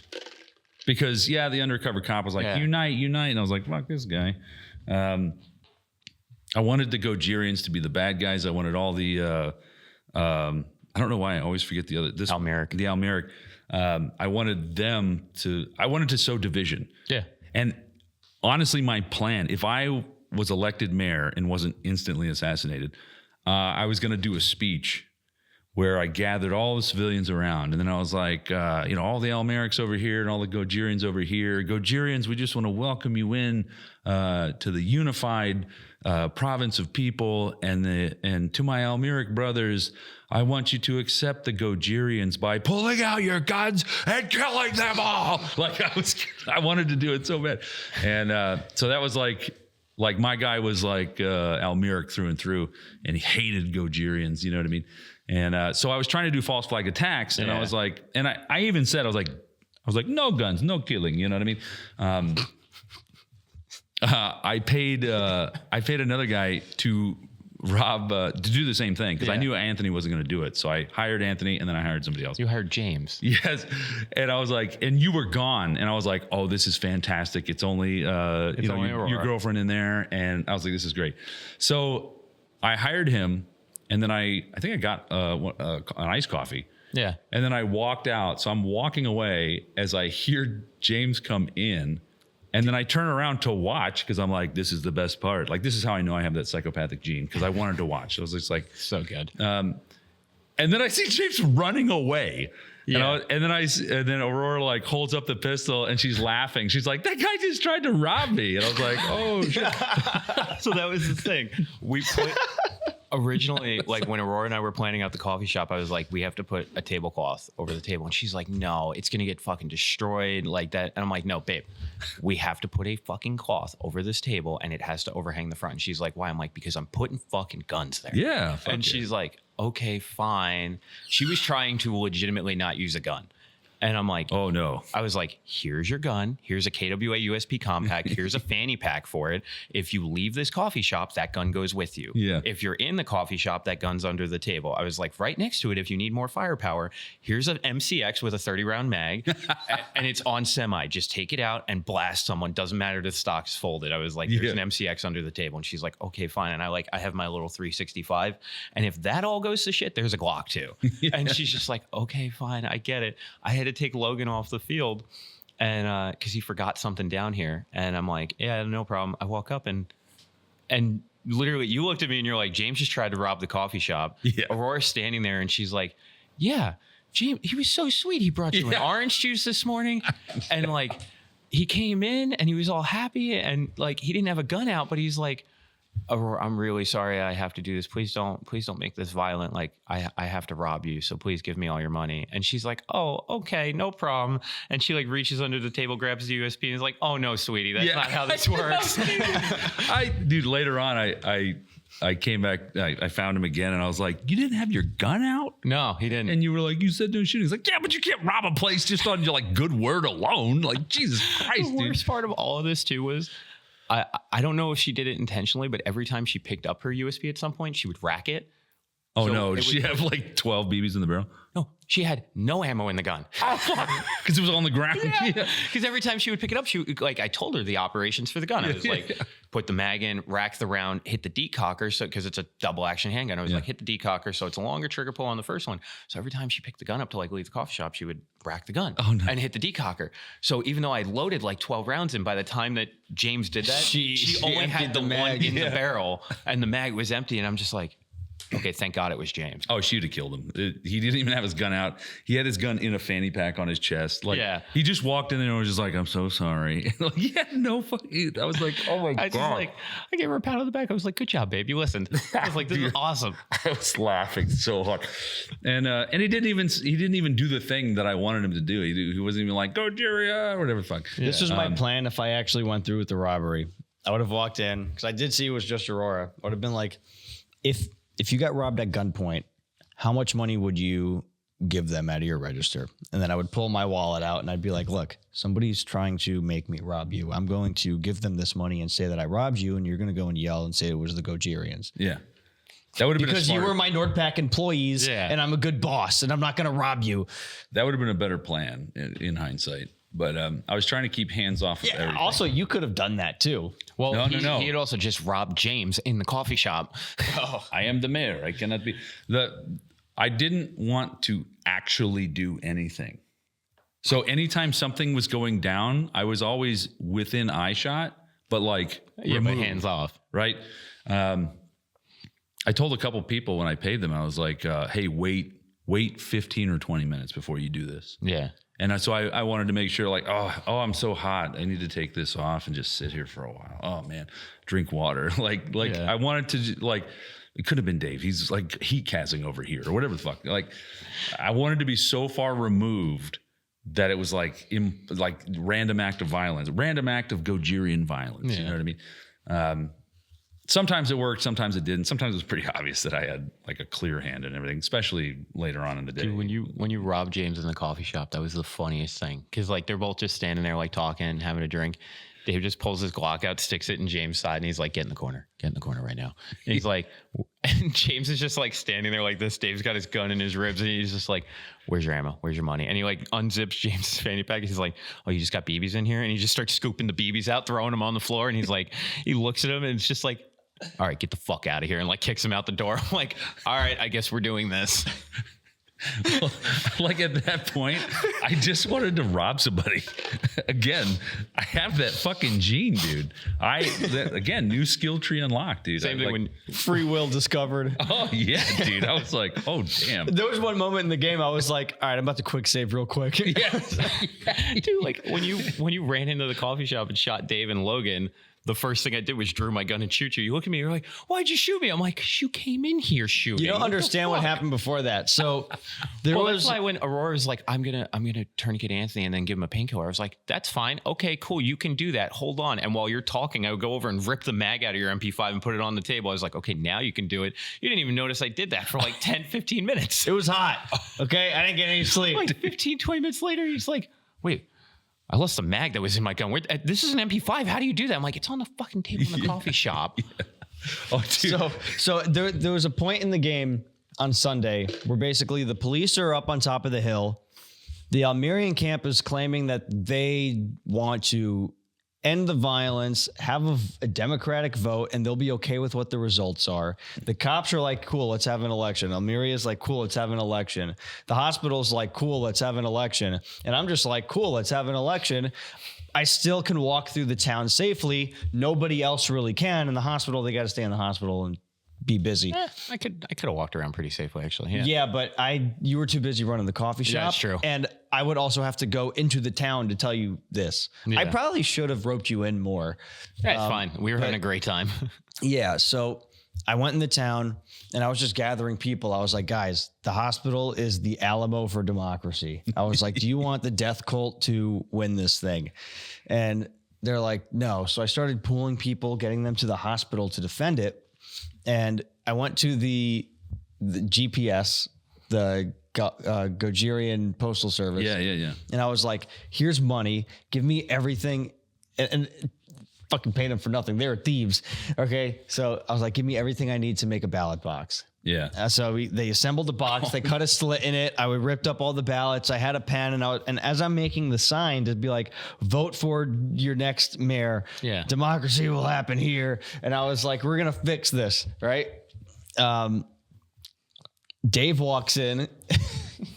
And he's like, oh, what is happening? Oh, ballot box shoots me, right? And then the guys in the postal service are like, they go for their gun. He's like, wait. And he pulls money out. He pays each of them for their silence. And then he's like, now I want you to loot him. He takes both of my grenades. Prior to this engagement, I left all of my extra cash with Eli, my best employee. Because I was like, I'm trying to do a democratic vote. Yeah. I'm gonna get fucking murdered. Yeah. So I was like, here's all my ammo. Here's all this extra stuff. So that happened. And then Dave's like, now throw him out. No. What else? So I was like searching him, right? And because it's Anthony, this is my fault. He took my mag. No, hold on. This is my fault. I should have asked permission, right? Like that's part of the game. Yeah. But it's Anthony. We knew each other, and I'm not gonna like toss his shit, right? No, just grab his dick and twist it. So, well, I realized shoot him in the dick. I realized very quickly that he had nothing on him. Yeah. It's like fuck, So then I take out his mag from his MP5. He's like, oh, you can't loot BBs from the mags. I was like, oh, he's right. But when I took the mag out, 2 BBs fell out. So then I put the mag in and pulled it out, and put the mag in and pulled it out. I was like, stop. Because I was like, I'm not looting it. This is why I say that game should also be gas guns only. Yeah. I mean, you could do anything. Honestly, I think civilians should just be pistol shotguns. well, the NGRS MP5 I think is a good exception. Yeah. Like the Yeah. I just like, Well, weapons permit, right? yeah. But so he's dead. They throw him out. And then he goes to the coffee shop, and I actually have a video of it. I have a video of him flipping me off from inside the coffee shop while I I'm was dead. in there, and I'm looking at Dave just like in the doorway of the coffee shop, just like, Well, and I'm going, no. what the fuck are you doing? So as I'm walking away, I see John come over to start tourniqueting him. So I take one of the grenades and I just pop it and throw it back just to make sure that he doesn't get res. Because I'm like, as soon as he gets res, he's gonna. I was like, murder. no! Like, so I watched Dave at this moment. This was Dave in game. I kind of knew he was up to some bullshit the whole time, but like this was Mayor Gear revealing to Tony Brown for the first time in game, like, I am pulling the strings and I'm causing the town to be the way it is. There was a nuke in the middle of the town. They were threatening to like blow the whole place up. There will be no elections. There is already a mayor. And this is what I know about nuclear power. If you have nukes, you have power. So, and that actually comes later. I was hoping to give a different nuclear arms speech on this podcast, but things didn't go as planned. I thought it was just I didn't know about the nuke. I thought it was in the middle of town. I thought it was a chemical weapon. I thought it was chemical weapons. This was. I know the Waffle House had rockets. This was just prior to you killing me at the ballot box. Okay. So anyway, I get killed in the ballot box. I go back to the hospital. I get IV'd back in. All my tourniquets go away. And I told everybody there, I was like, it's the mayor. We have to stop the mayor. He's pulling all the strings. If we can kill him, if we can apprehend him and expose him, then everybody doing his dirty work will stop and they'll start listening to somebody else, right? Meanwhile, as we leave the hospital, I am throwing cash at everybody, dude. As we're leaving the hospital, and I have a group of guys with me ready to I was like, we're gonna fucking hunt down the mayor and kill him. I was like, Gare, you son of a bitch, right? Lane walks up and he's like, hey, we've made a deal. I was like, we need to get the mayor. That's the deal. And he's like, everybody agreed to stop fighting, only to fire when fired upon. And I was like, that's great. We have to get the mayor. He was like, it was on the condition that we reinstate the mayor as the mayor of the. And I was like, no. I was like, I watched it happen. It's like he won. I was like, no. So then Tony Brown, of course, had to have an in-game crash out over this. Now, keep in mind, this was the worst. Like at this point, at this point, him being the mayor, Nordpack was done. Like Nordpack's reputation was done. Now he's officially gaslit everybody into believing everything that he says. So the cycle will continue. at that point, it was basically shoot me on sight, Yes, especially after I knew my crash out would be bad for my rapport. But for the LARP, Tony Brown, what would you do in this situation? You'd fucking get vengeance, dude. You would freak the fuck out and you would go crazy. You'd be like, no, and nobody would believe you. I played by the rules. Who are you going to believe? The guy crashing out in the middle of town with an MP5? Or the guy that's been crazy the whole time. Or the guy that's just sitting there like, yeah, I'm drinking my tea. What? You see me shoot no one. Yeah. So Lane's like, no. And then all of a sudden, who was holding me back? I forgot. But somebody was holding me back like, no, we got to go back to the hospital. I was like, no! He can't keep getting away with this. He can't keep getting away with this. This is right around the time where I got the Mark 23 and I was so trying to get you. Yeah. And then immediately after this peace talk, you're the mayor, right? Another fucking firefight starts and now it's complete chaos again. So then going back into CQB, I was like, all right, it's chaotic. This might be a good thing. I'm going to maneuver my way through here. I'm going to kill the mayor. I get fucking shot.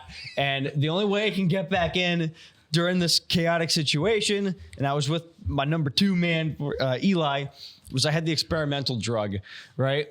Nordpack's done. Like, you won. Everybody wants to kill me on sight. And the only way I can get back to life to try to put an end to you myself was this experimental drug. And the side effect of it was I had to walk like a robot. So I was like, no. So I'm robot walking so slowly back to the hospital. I was like, there has to be something I can do about this, right? And as I'm walking back, everybody's looking at me like, they just saw my crash out. They just saw me try to start an election, and my effort for democracy got destroyed. Their hope is completely gone. They thought I was actually going to round him up. And at one point, you were like, maybe he should be mayor. And in Anthony's brain, I was like, knowing Dave, that's a black flag right there. Him saying maybe you should be mayor means he totally wants to kill me. He's going to become the mayor soon, and all this stuff. But Tony Brown was like, democracy, like maybe we can do, maybe a simple courier can unite the people. So I'm robot walking back. Everybody's like, what the hell? They're looking at me like I'm fucking crazy. Well, you are. Like, all the rapport that Nordpack built throughout the game as being a trustworthy, discreet courier. I can get, like, now I'm robot walking back. I'm like, I will come back from this. I will come back. So I went to the doctor. I wish I saw you robot walking. I would have played that up so bad. You were like, look at him. I knew. Yeah. Oh, this is the carrier that everybody uses? Look at him. He's crazy person. So I am the mayor. I know nothing. I go to the doctor. I was like, there has to be something you can do about this. At this point, the only people in the game that were truly my allies was the constable and the doctors. That was it. They were the only ones the mighty have fallen. Yeah, Yes. they're the only ones I could trust. And the doc was like, and I was a good asset for them because I moved all the important supplies they needed to get stuff done, even if it was just a duffel bag full of rocks, which happened. So yeah, medicine, a lot of it. So they're like, Lots of rocks. so the doctor's like, okay, maybe there is something we can do. Those effects are pretty serious, but you're going to need surgery. So I have a liver and a heart. And so I had to go to the operating room to get surgery, and it cost some money, but I didn't have to pay it because I had to do one more delivery to pay for it. What was the positive effect of the experimental drug? That all your tourniquets are gone. Okay. You are back in the game. Because everybody, I actually, it was just you and somebody else. They had some silly, like, he had to clap while he was talking or something. Yeah. I heard about that one, and I heard you can only walk backwards. That's fucking hilarious, dude. And I was like, why would anybody take it? Like, so I didn't what's know. the positive? Yeah, I So didn't know. I was like, what's the benefit? surgery. So initially in the game, the only way to truly get fully rezzed was to get surgery. Yeah. But then eventually that kind of changed because I just had like an IV. I had to, yeah, they switched it to the IV. The surgery ended up somehow, it was a very experimental treatment. It reversed the side effects of this medication. yeah.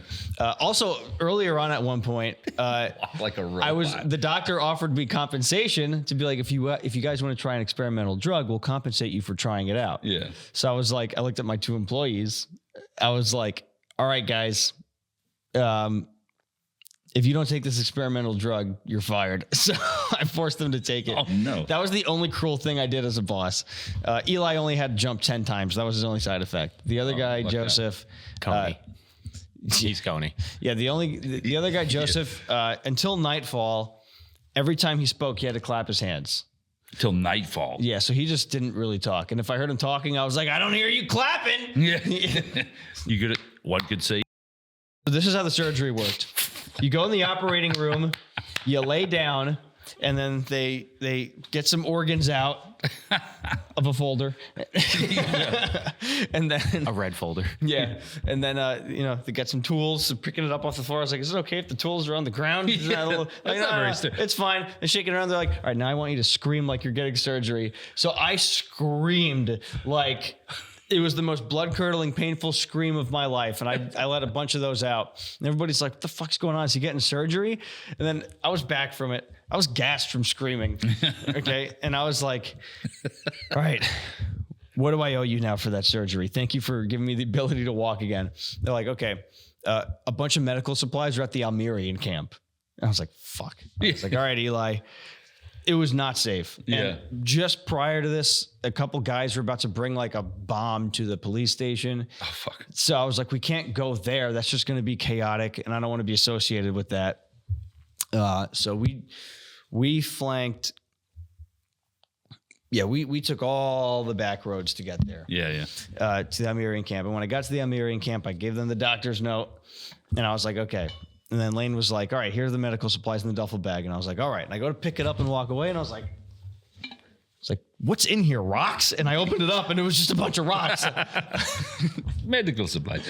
This is anesthesia.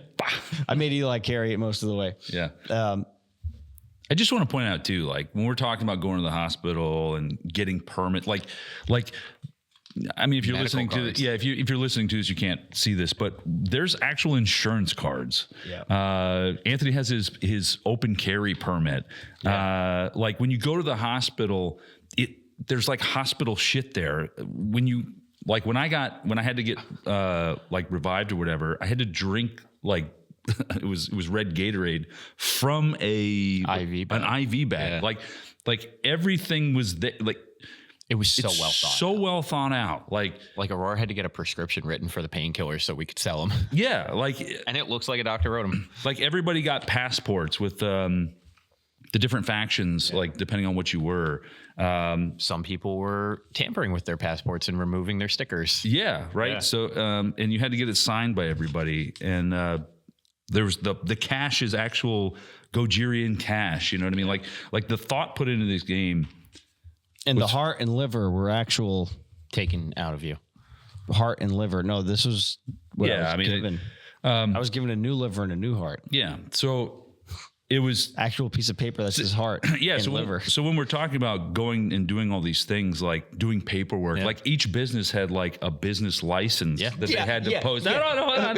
Like business licenses that they had to post up. Like just in real life. In real life, you need a resale certificate and you have to post it. Like right there, there's over one on the right wall. there, right? So when we're talking about all this paperwork and the licenses and the insurance and the passports, like it was all tangible shit. So there was no reason to really have to like was it suspend your disbelief? Yeah. Because you had it. You had the physical thing. There was like, a physical newspaper. like it wasn't, you didn't have to imagine anything. Like the only thing you imagined was like it was so easy to get into character because the whole world was fully built out. The ramen noodle cafe. Yeah. You walked, I have pictures of it. I'll send it to you. They had like neon signs and shit up there. They had like celebrities, where they just changed the face on the other person, so it looked like celebrities came and ate there. They had awards on the table. It was great. Like the world, everybody with a business did a fantastic job of like filling out their business. The Waffle House sign looked like a Waffle House sign. They were making waffles. They were making waffles and bacon, and I had them on Sunday morning. They were delicious. That reminded me though. So the moment I got roped into the black market was when staff had told me too much. So I was here Saturday setting up my shop, but also like hanging out with some of them. Friday. Friday. Right. The guy that ran the ramen noodle place was staff. Yeah. Oh, Yeah. And because of that, he just like in passing told me, he's like, yeah, I got to go grab this case of weapons. It's my turn to carry it out to Dirty Mike's shack. He's like, is Dirty Mike's shack still the gray shack over in the woods? I was like, yeah. He's like, okay, cool. It's this big green Pelican case like filled with arms. And I was like, oh. And then he looks and you like realize who he's telling it to. He's like, oh, you're Zulu staff. And I was like, yeah, I'm playing too. He's like, oh, fuck. I was like, yep, I know too much. Because when you sent the photo to Anthony and I, you're like, yeah, I found this big green box at Dirty Mike's shack. I'm like, yeah, I knew that was there. Yeah, I went on my vision quest. Didn't tell anyone about it. But it was funny, the tax collection. Some people talk about ideas and some people act on these ideas. Yes, that's right. I realized that I did this in the reverse order because if anything of this nature was going to happen, you got to run it by the boss being Eric. Yeah. So I go over to the Not the High table. And I'm talking to Andy and John because the tax collector came in and he's just like, it's time for your guys' afternoon taxes. I was like, cool, officer, how much do I owe you? He's like, oh, 200 crowns. I'm like, okay, cool. I was like, here's your 200 crowns. He takes it, he looks over at the business permit, signs off that we got our taxes collected. I was like, nice doing business with you. Would you like some refreshments on your way out? He's like, no, I'm good. I'll be back soon. I'm like, okay, cool. And I'm watching him and I realize it was just him and one other officer. Is it? No long guns, no body armor, just sidearms. And I was like, be a real shame if someone robbed these guys. And I walk over to Andy and John and I'm just like, hey, you guys seeing what I'm seeing? And Andy's like, we should rob these guys. And I'm like, I didn't fucking say it yet. I was like, I tell you what, here's the idea. I was like, but I got to go run it by Eric. I was like, we're going to drop these dudes the next time they come through here. Because when they come through here, it's going to be the evening. It's going to be dark out. Yeah. I was like, they're not going to be wearing nods. They're not going to be using kit because the first one went safely. Yeah. I was like, so we'll drop them. You guys are going to run it back into the woods. And Andy's like, and then we'll do the Robin Hood. We'll redistribute the wealth to the businesses. I was like, cool. Sounds good to me.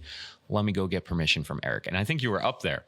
Yeah. And I was like, hey. Me and Brian were up there talking about the exact same thing. And I was like, hey, is the boss here? And they're just like, yeah. And I'm like, oh, I have an idea. And I start explaining it to him. And as I'm in the middle of explaining it, you just hear, ah. And I was like, what the fuck? And we all just kind of look over the railing and I go, oh, they jumped the gun. We didn't have permission yet. As Eric literally was starting to say, well, if I was going to do it, I would. And that's when the gun starts ringing out. I'm like, what the fuck? And Aurora has no idea what is going on. Because all I said to her was, babe, I got to go. I have an idea. And she's like, okay. And she like looks over, sees me on top of the hacienda. And she's just like, you didn't do that. Like she's just giving me like the verbal look. Come in. She's like, you didn't orchestrate that. I was like, not technically this time. And like right after I said that, John walks in, puts like 400 crowns on the table. He was like, thank you from the high table. And I was like, okay. It was like the universe willed it. It was going to happen. I think it would have been a better idea to let the first one go. That's what I was saying. Yeah. Because I even told Andy, I was like, let the first one go. Let him think it's safe to come down here and do it. And then they jumped the gun and did it. And after that, no one actually collected taxes the rest of the game. Yeah, because they didn't feel safe coming down there. Yeah, unfortunately, the police force. So from what I heard afterwards is that like a week before the game, tickets flooded in. And like all civilian. Yeah, and it was all civilian. And so they have a formula, like this many police officers for this many civilians. Well, they had that ratio already done. Right up until then. And then boom, a ton of people. So they didn't have the police force that they wanted to have. They had like 16 dudes. That's still pretty good. Yeah. But then you had like a couple people quit, a couple people in-game quit, and then they turned over to being civilians. Like they actually quit their job and became civilians. They posted it on in-game Twitter. Because there was in-game Twitter. I wish I had Discord on my phone because I would have been like, oh, it was so funny. In there, and very sad. The one that, because I went and looked at it yesterday because I really wasn't on my phone all game. Was somebody saying, oh, where is it? Kill your local cops, do it, cowards. There's ants under your skin, no balls. And that was at 5:36 on Saturday. Oh, God. Yeah. Oh, and also the police had a phone number that you could call. They set up a freaking phone number. It was great. So if you wanted to call the police, you could actually call them with your cell phone. It was like again, a track phone. Again, the world was like very fleshed out, very built out, man. I don't even know how much further you could actually take it. And even then, like when you went to Eric to buy a quest, depending on how expensive the quest was, it also dictated how hard it was. Yeah. But like it wasn't just, oh, go find this thing. It's here. He was giving you a 10-digit grid. Yeah, that's right. And that shit was buried. Yep. They went out there. there. It was actually buried. Yeah, they went out there Friday with a shovel and started burying like either boxes of ammo or cases of grenades, shit like that. Like it wasn't just, oh, I kicked it. It's right here. No. You were digging. I was searching. I had the grid and I was searching with the undercover cop, which I didn't know was an undercover cop. Oh, yeah. And we were like his phone had just enough service to get us like close-ish. My phone was like, fuck you. Because it was all out by power line. Yeah. Well, and also Apple sucks and they planned obsolescence my phone. So, and we were like we started where we thought and just like did concentric circles out. And we're like, oh shit. Like we actually can't find it. It got to the point where we had to hire John Bonet to like show us. Cause we were like, okay, for real. Like we can't find this fucking thing. But it was great. Well, let's take a break. When we get back, we'll talk about our earnings. Oh, yeah. Oh, I have another Sunday story. Oh, there's And plenty another of Sunday stories. story. Up the hill! Forward! Yeah, so And we're back. And we're back. on Sunday, after I got my walking back, I finished delivering the duffel bag. There was an election being held. It was. And I was like, great. As I was doing my deliveries, I noticed there were 2 missiles behind the police station. And one on the Waffle House. Do they have the caution tape on them? They were the big Zulu missiles. Yeah. Those were a part of the game. Oh, they were. Believe it or not. There was Dude, John Dolan walked into the police station 10 minutes into the game with that. Yes, he did. He almost got shot. Yes, he did. yeah. I was so- still checking in. Yeah, I was checking in at the police station. Yeah. It was like an alternative ending that could have happened. And this is what I was trying to go for. Oh, So you were trying to set it off Megaton. You were trying to make Megaton. no, not necessarily. So You were just trying to nuke everything. John Bonet had been dead at this point. He kind of crashed out and died, and everybody mourned his tragic loss. But I was like, upon knowing about these missiles now, I'm going to go to his old bar, reminisce on old times. It wasn't the same. It wasn't like it used to be. No. And as I went in there, I saw there was a gentleman that looked just like John Bonet, but it wasn't John Bonet. It was his janitor, and he was cleaning up. And I went up to his janitor. I was like, who are you? He was like, oh, I'm just cleaning up. I was like, oh, so you're John Bonet's janitor. And Eric's like, yeah.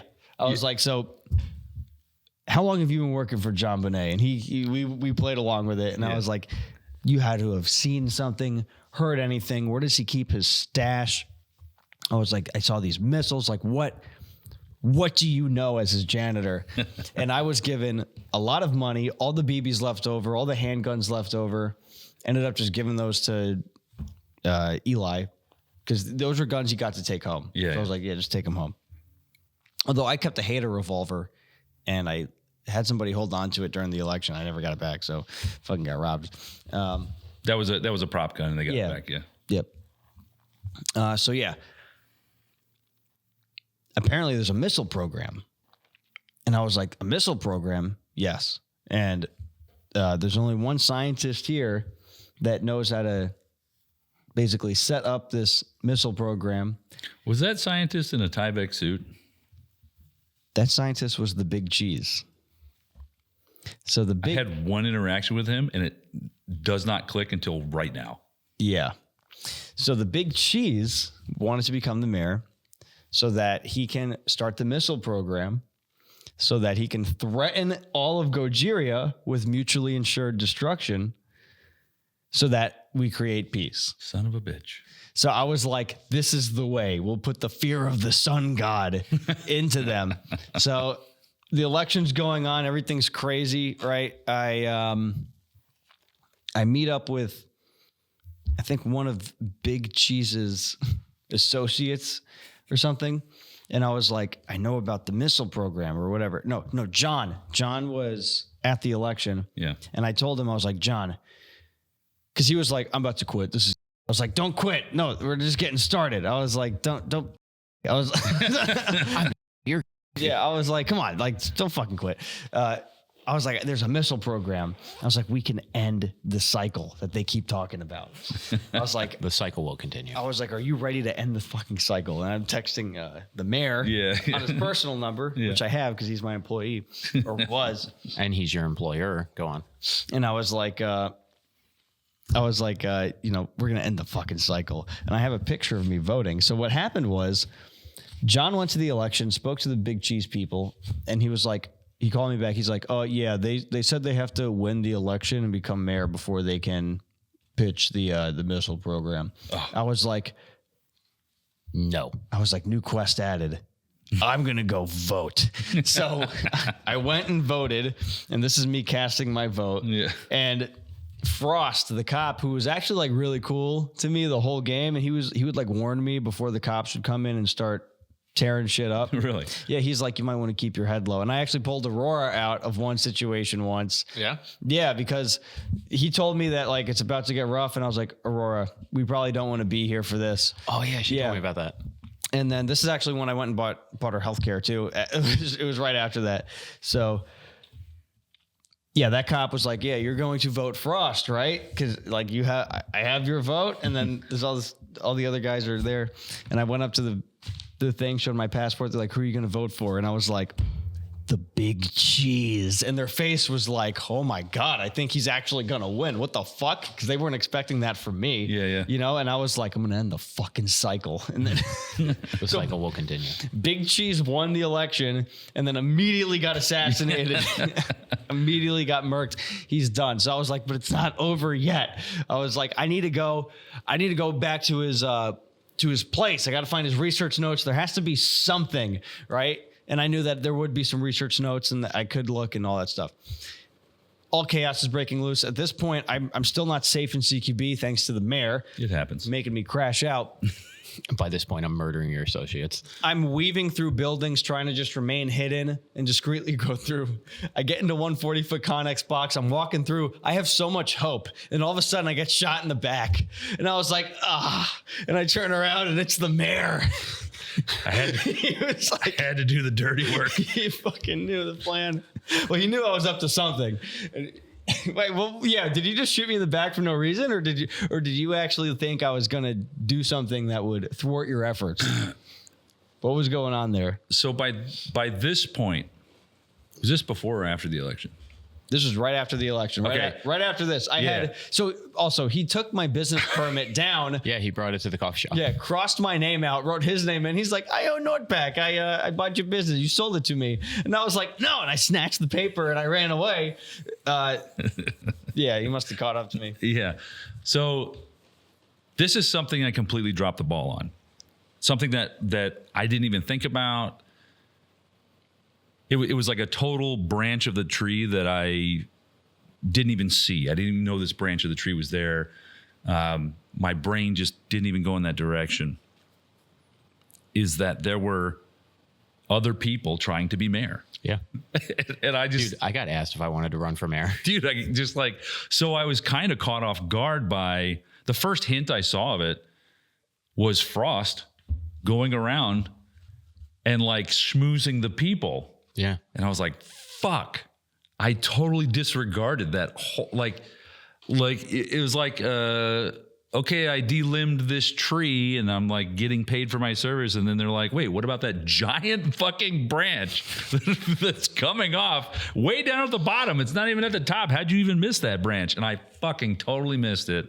And I was like, shit. So now I'm rewinding the day in my head and I'm like, fuck, I turned this person, everybody knows that I'm the seeds of chaos. There's no reason for anybody to ever vote for me ever. And I was like, fuck.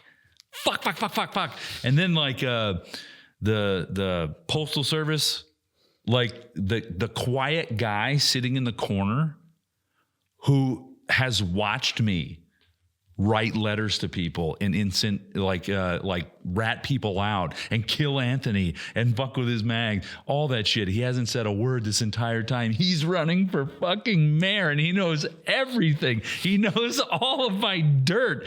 God damn it. Like I was like, shit. like while you're having your crash out, I am having my own internal crash out. Like fuck. Like now it was like I immediately got super fucking paranoid. I went from being like untouchable in my head to like, fuck. like what did he tell to who did he tell to what? And then I got Jordan going, hey man, there's a plot against you. And I'm like, it's been happening for hours and I've been dumb and blind to it. Like shit. And I don't have enough money right now to like, which is the worst way to buy any sort of favor is through money, right? Because that's why when I asked you, I was like, do you want protection? You like looked at me genuinely scared and you're like, yes. I was like, yes. All right, I got you. Because I then immediately went to the person that was going to try and grab you and knowing full well they would buy it. I was like, yeah, the election's over there, but if you're going to make a public display, all the public displays have happened right in front of the hacienda. That's in front of the boss. Like it has to be done in the town square. So as soon as they got close to the coffee shop, the little fucking Express Mark 23 comes out the window and just shoots people in the kneecaps. And Dave's now like on the ground going, somebody release me. Yeah. Oh, dude. Okay. So yeah, it all came crashing down. Yeah. And oh man. So I was in my own You mean world when you were in handcuffs? Yeah. Before that, okay. like an hour before that, when I saw Frost going around, I was like, fuck. Shit. It just dawned on me, like, you totally forgot that maybe there'd be other people that wanted to be there. Fuck. And then when I saw him, I was like, there's no way he's the only one. Yeah. In my head, I was like, maybe Lane, but I haven't seen him, so he's fine. I was totally wrong about that. The Postal Service guy, no clue. He played it perfectly. And it wasn't until they basically dragged my corpse over to where the election was happening that I saw the candidates, and I was like, shit. It's like, fuck. Maybe I'm just a schizophrenic hobo. Yeah. After all, maybe it's like Mr. Robot, and it all just happened in my fucking head. But wait, so like in this moment, you were panicking? Oh, I had already conceded to myself that like that branch of the tree was gone. So now I'm just gonna fuck with Anthony, and so I had to. So okay, so Jordan's like, hey, there's a plot against you, and I was like, yep. And I immediately know who it is.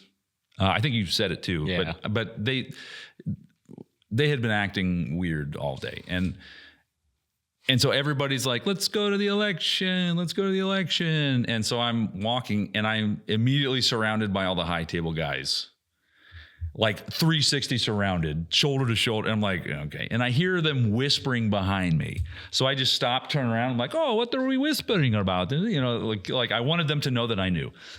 And so I was like, you guys walk ahead.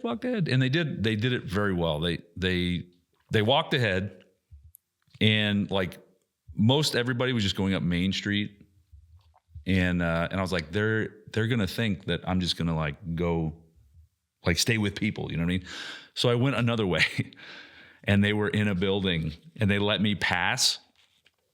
And then I hear like the whish of like one of the curtains whip open, and I turn around and I see them like full sprinting while trying to get the pepper spray out. Yeah. And so now it's a draw off. And so I spin around and I'm pulling my pistol, and I get it about halfway out of my holster, and because the silly string's got some range on it. Yeah. Like they're like silly string, and I'm like, no. So you're like, you get silly string, you get pepper string, you're like, the silly string. The light. And, so I'm on. I mean, like when I hit the ground, my gun was out. I had it like, what's it, 21 feet? Oh, dude, they closed it so fast. They were closer than that. Yeah. They did an excellent job. Like they should work for the mafia. And so I'm just laying on the ground, like laughing, like, fuck, I knew it was happening. I should have. So every other interaction where I thought was sketchy, because I was like FBI carrying. Yeah. I would pull it out of the holster and just like keep it behind me. And for whatever reason, I didn't do that this time. And so it was like, well, because they were already behind you, so they would have seen it. Sure, but maybe I would have had it. You know, who knows? It may have played out differently. Probably not. And so they silly stringed me, which was pepper spray in the game. So for 30 seconds, is it 30 seconds? It's 30 seconds. 30 seconds, you have to like basically act out that your eyeballs are burning out of your head, right? Yeah. Which is, it sounds silly. Well, it is silly string. But it was such a good mechanic. Like it absolutely, it was fun to do. Like it was fun for everybody. So it was like, there was no downside to it. So it played out very well and everybody because did then it. You also had like somebody would get silly stringed and then the person that did it would sit next to him going, 1, 2, 3. And they get to 25, they hit him again. They're just like, you're mine now. I can do this to you for an hour. Yeah, exactly. That's the thing. In game, you can detain someone for up to an hour. So if they wanted to, they could silly string you every 25 seconds for an hour. Well, you'd run out of silly string for sure. But a lot so of they silly string. they silly string. Well, I'm sorry, they pepper sprayed me, and then immediately threw handcuffs on me. Not on you. You had to hold it, which is fine. It's a very safe way to do it. Oh, it's super good. It worked really well. And again, all of this was fun. So there was no downside. It didn't feel clunky or anything. Like all the mechanics were really fun to do. So it was fun to kind of like interact with, which made it fun for everybody. So they handcuff me and then they get me up and they start walking me towards the center of town. And in my head, I'm thinking, why are they bringing me to the town center? Everybody's up at the election. I have rubbed everybody the wrong way at this point. They could take me to the election and execute me, and everybody probably clap like it would be like a good thing. But no, they're taking me over there. So as we're walking, all of a sudden, it was probably at this point I told John that we have to get the mayor. I was like, we have to get him. It's been him the whole time. I mean, you had already killed him for trying to revive me at this point. Yeah, dropped a grenade. So I think they were like, and I also made amends with the casino and high table because you were trying to fucking get me in a thing with my neighbors, which is funny because I did rob everybody that night. Yeah, you told me that. But I didn't rob any. I didn't steal any money because I didn't find any money. Yeah. So when they were like, "Hey, we lost $8,000," I was like, "You realize everybody got robbed last night, right?" I was like, all my stuff is also gone. And also 8,000 is like a huge amount of money. Yeah. So yeah, they start taking me to town center, and then I think Jordan's opened up on him. Yeah. And so now I'm like just in between, laying on the ground, like like this firefight happening. And then I saw you come over, and I was like, no. Like, you know how you're like, you can't keep getting away with this. When I saw you doing that, it was like seeing your arch nemesis come over, like, you were behind this? Like, you don't have the brain cells to rub together to come up with this plan. Like, I legit had like a twinge of rage. I was like, no, not you, anybody but you. No. This is when you were restrained in handcuffs, Yeah, right? I was on the ground by the truck. I was so ready to take you, bring you somewhere secluded, because you had shot me in the head. Oh yeah, so he had shot me in the head. Yeah. When he shot me in the back, I was like, ugh. And I turned around and saw it was him, and he was like, your courier business is done. And he just shot me in the head, right? And I died. And he's like, that's your last package. And I saw some cops outside. I was like, medic. Yeah. And they ran in, and he was like, oh shit. Yeah. And he ran out. He scurried away. And then somebody else ended up shooting him. They gave me a tourniquet back. It was probably at this point, that's when you probably got captured. No, I didn't get captured until everybody was like, hey, the election's this way. Yeah. Gotcha. So when I got him in restraints, my goal now at this point, I was like, I'm going to get him somewhere secluded, because I was like, I employed him. I gave him stimulus. I gave him a roof. He's been using my business to fucking launder all of his bullshit the entire game. So I was like, this is my responsibility. I made him, I helped him get to this point, right? So I was going to take him somewhere, have him restrained, get him on his knees, and be like, I created you, motherfucker. you just lost your post. You just lost your courier business privileges and your health care. Give me your health care. Use the fucking porta potties. Nope. And that would have been for nobody other than us. Yeah, no, it would have been excluded from everybody else in the game. That was just It was personal lore. Yeah, personal lore. Yeah, that would have been actually fucking great. That would have been hilarious. But you got in the fucking way the entire time. And I honestly, Jordan, People like that, man. honestly, Jordania, fuck you. Fuck Jordania. We all stabbed the fuck out of each other's back. Yeah. So many times. I didn't stab any of you in the back. He wanted me to rob you. And You you had wanted me me to kidnapped. You had me kidnapped. Yeah, but you but. started it. You started it. But, Dave's like, why did you stop at a red light and let me hit you going 80? yeah. Stupid.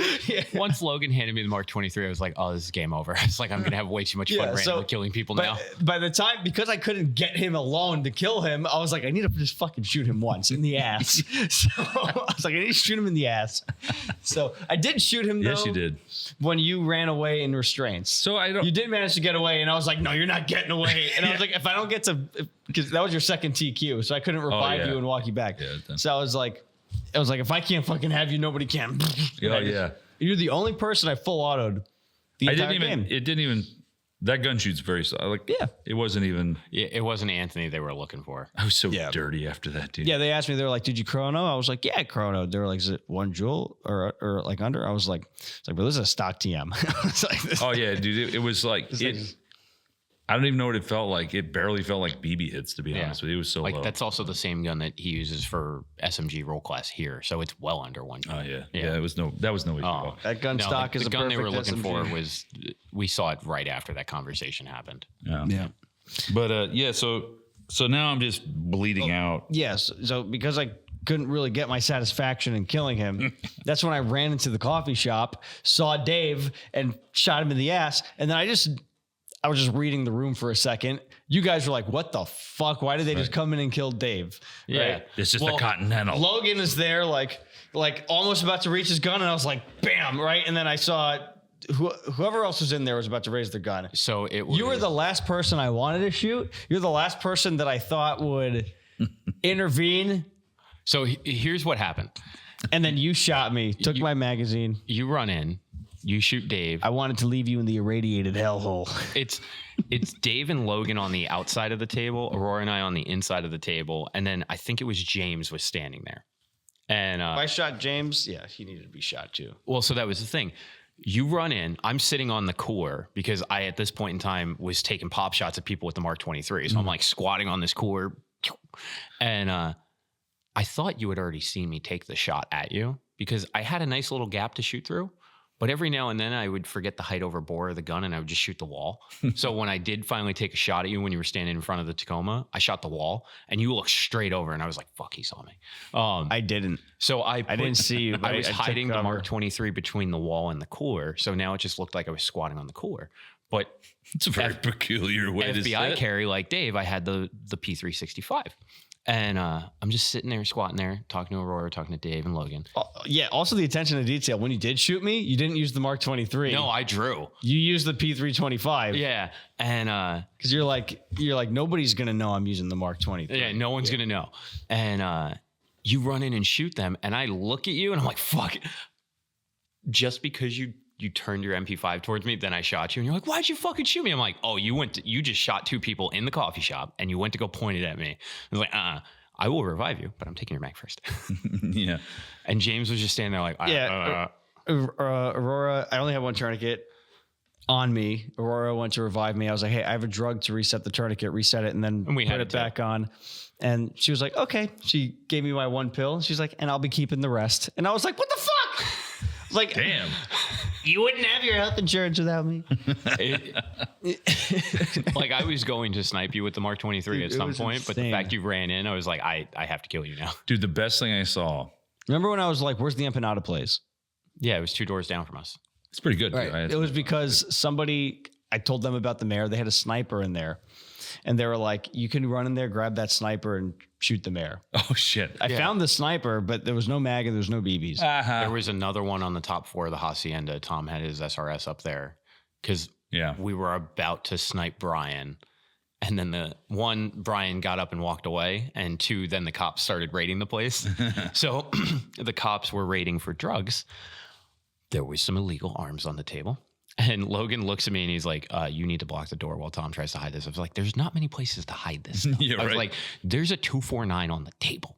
And Tom just takes a burlap sack and throws it over it. The cops come up and they're like, we need you to move. And I'm like, sir, the cycle dictates I don't move. The knees. And he's just like, I need you to move. And I'm like, all right. And I like look over my shoulder. I see Tom covered it and I like step out of the way. The cops walk in. I walk in right behind him. I'm like, I don't want to have to kill these guys. Yeah. And so I do the Dave thing. I'm taking my gun out. It's behind my back as I'm leaning up against the wall. And the cop looks around. He's like, we're here looking for drugs. They lift up the thing. They go, whoa. Like, oh shit. These aren't the drugs you're looking for. And Tom looks at him and he goes, well, you said you're here for drugs. These are not drugs. He's like, these are definitely guns. And he's like, these are not drugs. And the cop puts it down. He's like, maybe these aren't the drugs that we were looking for. I was just like, oh, they're going to take this. And he looks and he goes, all right, have a nice day. Turns around and walks out. I'm like, He didn't even take money? no. The cop literally, worst corrupt cop like ever. once he saw it was just guns and Tom and I kind of looked at him nicely. He was like, okay, we're not going to take these. And he left. The best thing I saw a lot of great things, but this stuck out in my mind. I was in the cafe pretending to be, invalid. And you were squatting on your squatty potty and you had your Mark 23 and you were like, Aurora, turn the volume up on your radio. Cause you had we had a Bluetooth speaker. Like Bluetooth speaker and you were like, turn it up. And so she turns it up and then you're like, you shoot. I was like, that is so cool. I was like, he just masked the sound of the shot with the fucking radio. It's a quiet gun anyway, but there could be people close. I was like, that is so fucking awesome. The only person that actually noticed it was happening was the guy at the Waffle House with the Sons of Anarchy jacket. Yeah. Because he walked up to me towards the end. He's like, were you just like dropping dudes in the street at the end? And I go, yeah. He's like, I would watch someone randomly die, and then I looked over for some reason and saw the little Mark 23 suppressor. He's like, no fucking way. I was like, oh yeah, I was just dumping dudes in the street. Yeah, dude. Oh, so good. So good. If you are on the fence about going to a Gun Gamers full LARP event, do it. Go in with an open mind. Just bring a pistol. Oh, yeah. Don't worry about your decked out M4, all that bullshit. You don't need it.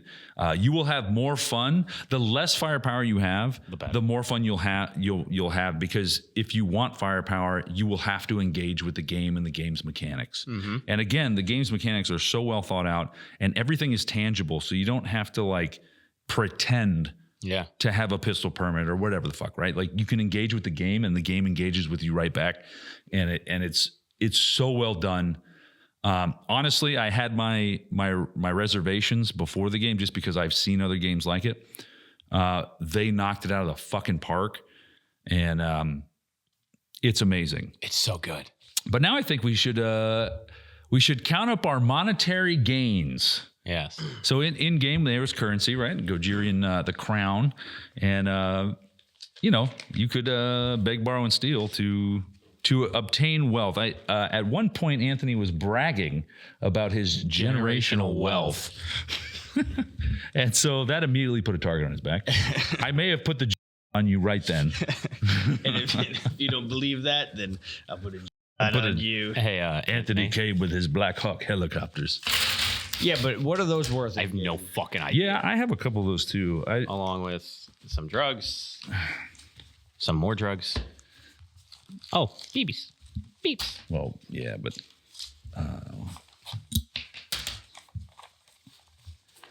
okay, so I'm just gonna do that. I know what my total is.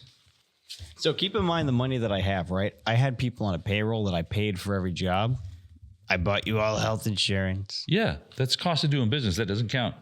I also paid people for their Think about my position. cooperation. I had somebody else pay for my insurance. You stole money from people. You were a thief. All the money I earned was through hard work. I picked myself up from the bootstraps and decided to go to work that day. Yeah, but That's a tough guy. so you worked real hard for very little money, and I did minimal work and probably have the most money. Do you know what's funny, Dave? What's funny? My business was sabotaged by Mayor Gare. And you know what else is funny? Mayor Guerre was sabotaged by Mayor Guerre. You're not wrong on that one. Yeah, you are not wrong. I can't, dude. Was it worth it? I would, like, in a movie. If you could do it all over again, Mayor Guerre, would you do it? In my head, if this was a movie, you'd hear my like internal monologue. Like as soon as I saw, like I'm like happy days, and I see Frost going around and shaking hands. It's just like, That's like the cliffhanger at the end of a season. fuck, Right before the next season. Oh shit. So Anthony, let's see. You started from nothing, pulled yourself up from the bootstraps, started your courier business, had multiple employees on payroll with healthcare and open carry permits. What'd you end up with?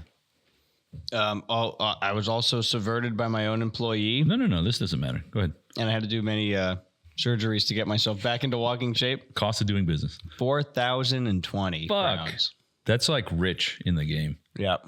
That's absolutely rich. Jordan, what'd you end up with? Well, wait, he's changing cameras because Before my collapse, I was generationally wealthy rich, but somebody didn't like that. Communist. Jordan, what'd you end up with? I ended up with $5,400. Damn! And all those jewels. And all the jewels, which I have no idea how much these are worth. That's like a lot of jewels. That's a lot of jewels. I still have some cocaine. I still have some painkillers. Yeah. We still have some BBs we didn't load in the mags. I have a lot of BBs, actually, and I left some cocaine on the field. I thought I had something else too, but yeah. So keep in mind, And actually, how much did Anthony have? 4,000. 4,000. I could make it 9,000. He's now been pepper sprayed. That's it. You're not acting it out. This is not. You're not acting it out. God This damn is it. not Gotta a hit him movie. again. No, you didn't get my face. You're an idiot. No. No, you didn't get it directly in my eyeball. Hold on. He's not wearing eyebrows. The light. All right, you have 30 seconds to rob him.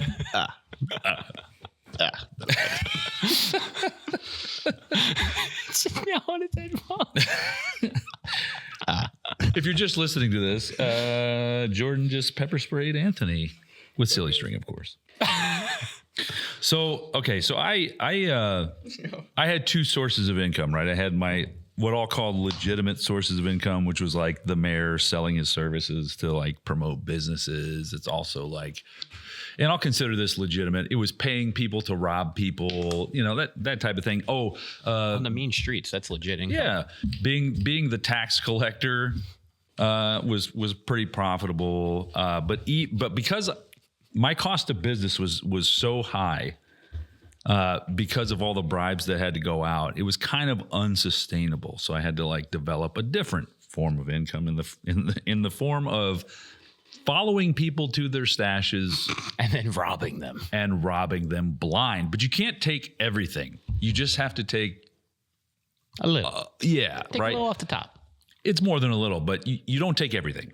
Because if you take everything, then they're like, then they don't have that like internal monologue that's like, did I have more? Even in private, That was you're my- gaslighting them. That was my goal. Yeah, that was my goal to have them be like, wait, I thought I had more than this. You know what I mean? So you don't take everything. So for my legitimate form of revenue, I have under 2,000 there. Now, the part that both of you, I kept this from, and why I put the on Anthony, was because I had other income. This is awesome. So this is not the coffee cup that I actually hit it in. Yeah. But I felt it to be Appropriate. dramatically appropriate if I put it in here. So this is my side hustle. Yes. That's my side hustle. I didn't want to sit here and count it out because it's too much. Oh, He's got another. and because I filled that up. This is not the box that I used. I actually didn't use the box at all. I found this in the fire pit over there. I have more. So you stole the 8,000 from the casino? What? I don't even know what you're talking about there. Did you rob the gun range? Yes. Yes. They had so much fucking money. It was unreal. So there was $250,000 in circulation. That much? Yeah. So I don't have that much. I don't know obviously I don't if it have was much all of in that, circulation. So I asked Eric Friday night because I was a little concerned with like the taxes. Yeah. And I was like, hey, how much money is in circulation? Because I need to know if like $400 for a tax payment is a lot or a little. Yeah. And he's like, we printed $250,000. Wow. And I'm like, wow. That's why when we went to the police station Saturday afternoon to like get our initial allowance, like they just had stacks of cash. Yeah. There was $250,000 printed for the game. That's also why it was potentially detrimental when that got robbed. Because the kids came into the police station and took the money Saturday afternoon, Saturday evening. Yeah. So like that could have broken the economy. The best part is that I didn't acquire this. Well, I had a lot of it, but I didn't acquire most of it till Sunday. Nice. Because there wasn't a lot of cash in circulation. Yeah.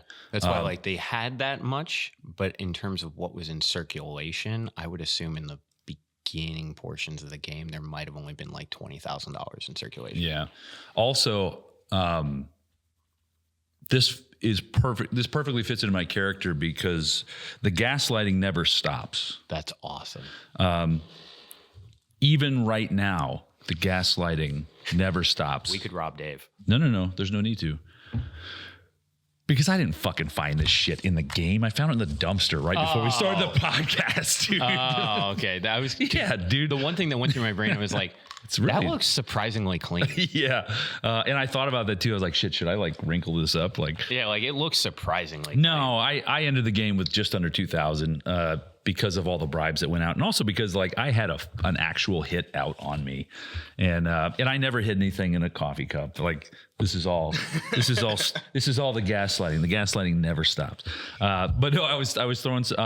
There was a bunch of like lost and found that we left over there, and so I was like putting it in the Conex box. And there was some trash, so I was like throwing it in the dumpster, and then I looked, and there's a giant box full with like rubber bands and everything, and I was like, oh. The gaslighting never stopped. So no, I ended up with less than 2,000. Yeah, There's like 100,000 here. There's like a lot. Yeah, one of the stacks is only hundreds.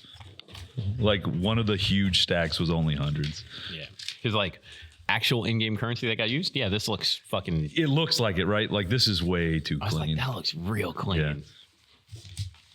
like part of my brain is still like in the game, so I'm like, it's a lot of money right now. This is just fucking paper.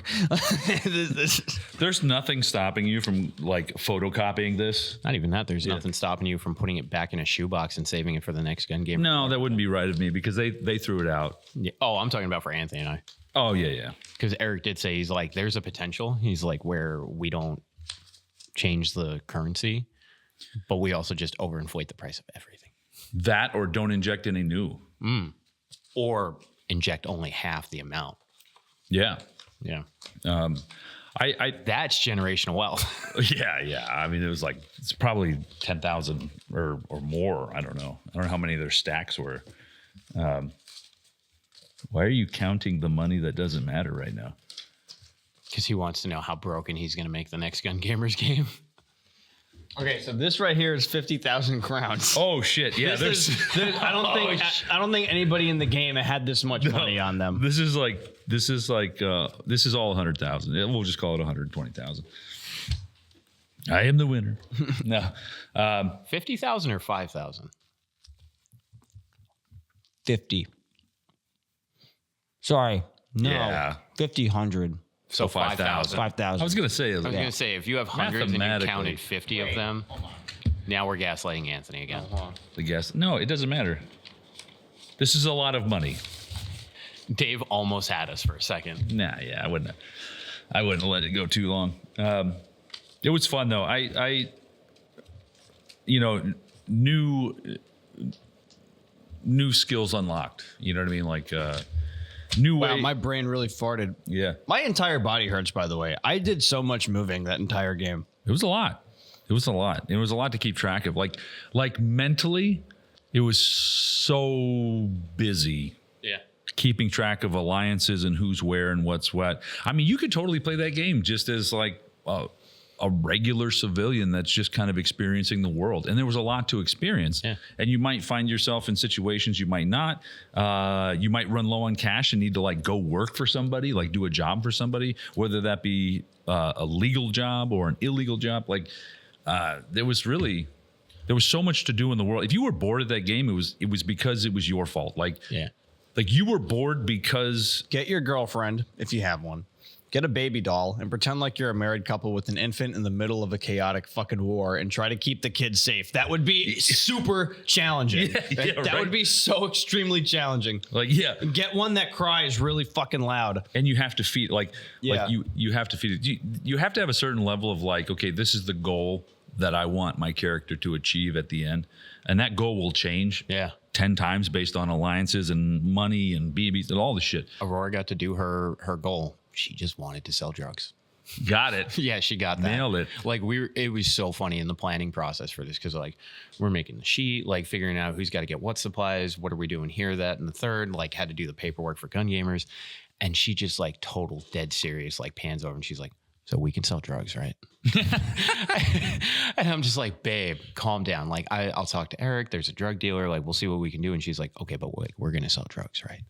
And she says that as her mom's walking by, and she's just like, "You what? You guys want to do what now?" And she didn't know that we were planning out this LARP game, so we had to explain it. And she's like, "Oh, okay, that's like less bad." So you're like, so it's like paintball. Yeah, it's like paintball. But I'm curious though, because like we know what the currency's worth, we knew what the drugs were worth, we knew what the BBs were worth. No one fucking said anything about these. Yeah. I have no idea what these are worth. And there's another form of currency in the form of the cycle coin. The cycle will continue. Because randomly a player would pop up with just a gold coin. It kind of looked like a Bitcoin. So Now I know what that's worth. I thought That was a favor. Yeah. That's a favor. it was like the Continental coin. Yeah. Like the blood coin from John Wick. Yeah. That was you came up and somebody died. Yeah. Like, and they had to stop what they were doing and do it now. Yes. Yeah, there was so much to interact with. You couldn't help but to interact with it because if you just sat back and observed, you could see the dynamics happening. You could see the things happening. And at some point, just out of self-preservation, you would have to interact with something. Or I guess you could just stay in the camp, like the Gojirian or the Almira camp and barbecue, I guess. Like you could do that. If you were bored of this game, it was because you were actively trying to be bored in this game. Yeah, you weren't trying to enjoy the LARP. Yeah. And if you were like, there's nothing to do, it's because you're blind, deaf, and dumb. Like there was so much shit happening at any given time. Like, look at Smiggy's Pizza Pit. The moment they ran out of dough and couldn't make pizzas anymore, they just became like bath salt fiends attacking people. This is true. Yeah. This is entirely true. They were very good at it. It was just A+ character. Yeah. That was good. Don't mess up your local supply chains in real life, because if your local pizzeria doesn't get enough dough, they might do the same thing IRL. It's bad. Yeah. See Italians. The small Italian. It was, I heard that a lot actually. But I had a fantastic time and is this my first LARP? Well, Insurgency. That's not a LARP. That's a game. The deployment. I didn't play that though. Well, I did, but I was orchestrating. This is the first one I've played that where like I immersed myself in it. I didn't have any obligations in terms of staff or anything like that. And it was amazing. And I feel like I did so much that next time I just want to like sit back and observe. I always say that, but then I'll end up doing No, you're gonna end up doing something. I clearly have the psychopath gene, so like Dave's very good at gaslighting people. I don't know. Maybe I'll be like an assassin. I don't know. That was really fun to play at the end. Yeah, but it was great. What do you think about some improvements, Jordan? Ooh. Okay, so first off, one like we had talked about earlier, not letting the cops start with 500 BBs. Because that immediately, like the black market was selling BBs at one BB per every 10 crown. Yeah. When in the first hour of the game, I traded 2 chocolate chip cookies and 20 crowns for like 200 BBs. Yeah. that's game breaking, because it was supposed to be that these were super valuable, and it's because the cops got way more ammo than what they really needed. Yeah. So I told Eric, I was like, realistically, you should tell him, like, bring mid caps, and the police chief or like his second hand will fill your mags for you, and only give them like 1 or 2 mags worth of ammo and like 1 or 2 mags for their sidearm. So like they can't sell their ammo to the civilian populace like that. Because if they have no loose ammo, then they can't sell it. Yeah. I mean, they could unload their mags and sell it to you, but that would be like, cool, you unloaded your mag and sold it. Why? Like there was no police report of a shootout. Like now the cops know you're dirty because you need. Because you have to go back and get more ammo. Yeah, you have to go back and get more ammo. So giving the cops less ammo or controlling it stronger, because in the first like hour of the game, Smiggy's group had like 3 or 4 bags of ammo. So it was like the civilians were really well armed, and we didn't have to spend a lot of money to get to it. Yeah. Because the whole intent there, like Eric told me, he had like one quest that was 10,000 crown, but it would net you a lot of ammo and a lot of in-game assets in terms of firepower. So like that's cool, but if you brought out 4 mid caps in the first hour of the game, you had enough ammo to fill all of them. Yeah. So like ammo wasn't scarce enough, and also like we didn't have a reason. And this was something I talked to Eric and Lane at like 3 a.m. on Sunday about. The Almeric people were going down to the camp to get ammo because Lane was giving them ammo. Yeah. The Gojirians didn't have a reason to go down to the Gojirian camp because like 85% of the Gojirian population owned businesses. Yeah. So like even Saturday night, like there was only like 2 or 3 people sleeping down there. Everybody else was sleeping in their businesses. So there was like a disconnect between people that were Gojirian and people that owned businesses. Everyone that owned a business had ammo, and a lot of it. Yeah. So because of that, if you incentivize them even further to go down to the camp or restricted the ammo, it would make a reason to go down to that camp. I think the respawn clays were that incentive, but with the hospital being right there, But also with the prevalence of painkillers and drugs, right? like, sure, you could go down to the camp to respawn. It was inflation of resources and currency. Really, I don't that know was if it it. was inflation, because that would argue that prices would be going up where prices of stuff was going down. There was an oversupply. Sorry, a bubble. Yeah. Like there was so much supply of in-game items that we went down there to get our signatures, and I never went down there again. Yeah. I had no reason to In go the down same way that like when you guys, like even before you said to me, did you go to the most northern gas station? The farthest I walked was like one building north of us, and then everything south. There was no reason for me to go over there at all. So I told Eric, like maybe spread the businesses out, because they let us pick our own business buildings. And because of that, Inflation's not the right word. It was just a lack of scarcity. yes, there. Yeah. Simply a lack Abundance. of yeah. there's an abundance. There was an abundance, and the price was just whatever. Like I'll trade you like a high five and words of affirmation. Yeah, like I said, And my in-game character is okay with that because I'm a water type Pokemon or whatever. yeah. So like like I said, for the BBs, we traded Here's 2 1,000 chocolate chip BBs, cookies like- and like 20 crowns. Yeah. But even then with like the pain pills, like we went to the hospital and got them for 50 because Anthony got us an insurance plan. We were then selling them $40 per pill or $200 for a 6-pack. Mm-hmm. So we were just flipping it and making more money off of it. Like it worked. Clearly. But that's the thing, because there was no reason to really leave that like centralized business district. Like even though there was another coffee shop outside the mosque, we didn't go up there at all. I went there once just to like sell my services. Yeah. There's like no reason. It was probably convenient for, I mean, obviously people went up to the shooting range. Yeah, They I made mean, a shit ton of money up But there. even then, like the dudes that ran that coffee shop, they came down and hung out with us. Yeah. Everybody's like, "Oh, you guys should be beefing your like competition." I'm like, He's on the other side of town, brother. one, he's on the other side of town. 2, he's cool with us. Like we traded coffee at one point. Like we were just being friends about it. I almost think as opposed to having so keep the Almeric and Gojirian camp, Yeah. right? And that is a solution for they sold way more tickets than they thought they would, but also B, if somebody wants to camp in kind of an out of the way area, then that's an option for them. Everyone else, businesses and people live in the city.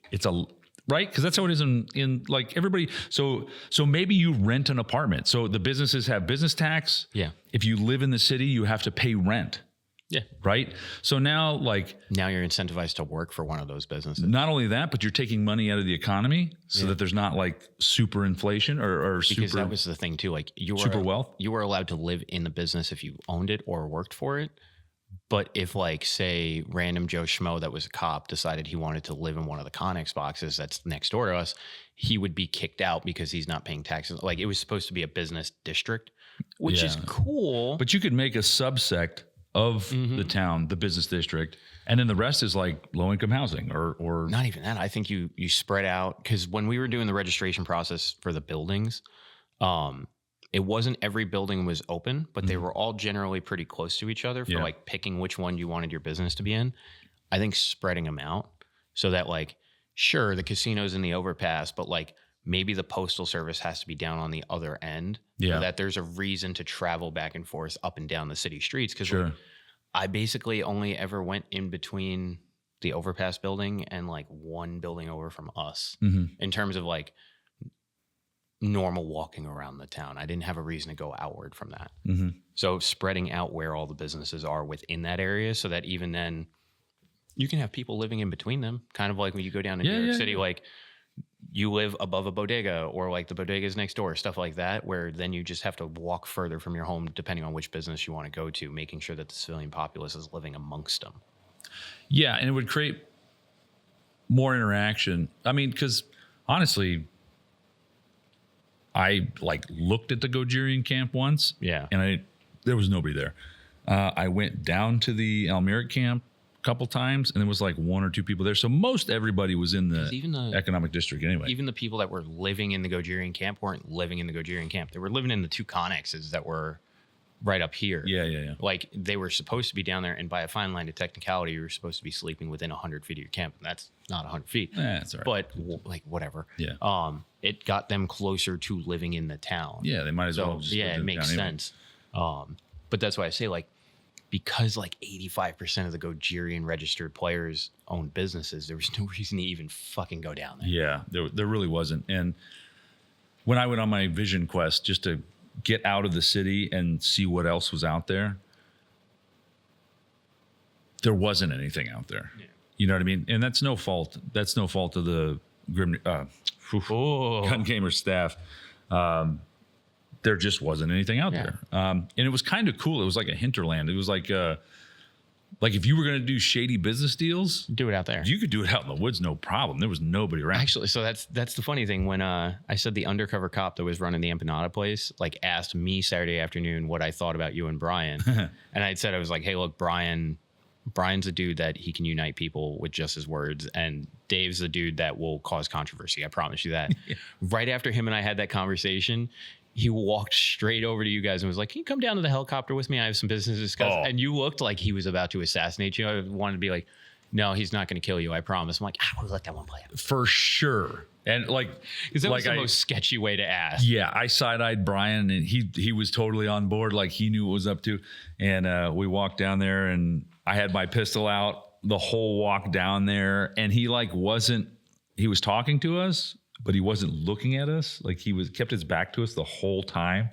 And then his conversation came to like a crescendo, and he started to turn, and I was like, here it is. And I already had my gun out ready to go, but then he didn't. And I was like, oh, okay. And then on the way back, we like kind of broke character, and we were talking. I was like, I thought for sure you were trying to fucking assassinate. But it was good. The other thing, well, I don't know. The game ran really well. So we're critiquing a very, very, very good event. So we're kind of picking at things that could change, don't really need to change. Like the game was really good. For me, one of my improves is for the players. Like, it's a 24-hour game. Like, stay on the field. Like, okay, so some of the kids that Coney hired, Coney Tony Brown hired, they were like, their parents are not cool with them sleeping at the field. Okay. They wanted to participate, so they got to ride home. They came back before I even woke up in the morning. Yeah. So good on them. But everybody else, like, people are sleeping in their cars, and like, there's shenanigans to be had at night. Sure. Yeah. Like, if there should have been I was expecting a phone call, to be honest with you. It would have been from me. Yeah. Yeah. Like it's like part of the game that you'd be. The city should have a nightlife. The city did have a nightlife until 11 p.m. Oh, yeah. It's just quiet hours, though. It's not. Yeah, everybody took that as like the fun had to stop because like the high table had a party. Oh, yeah. You can't just. No, 11 p.m. just means no pyro. No pyro and no excessive noise, right? So no boss units, shit like that.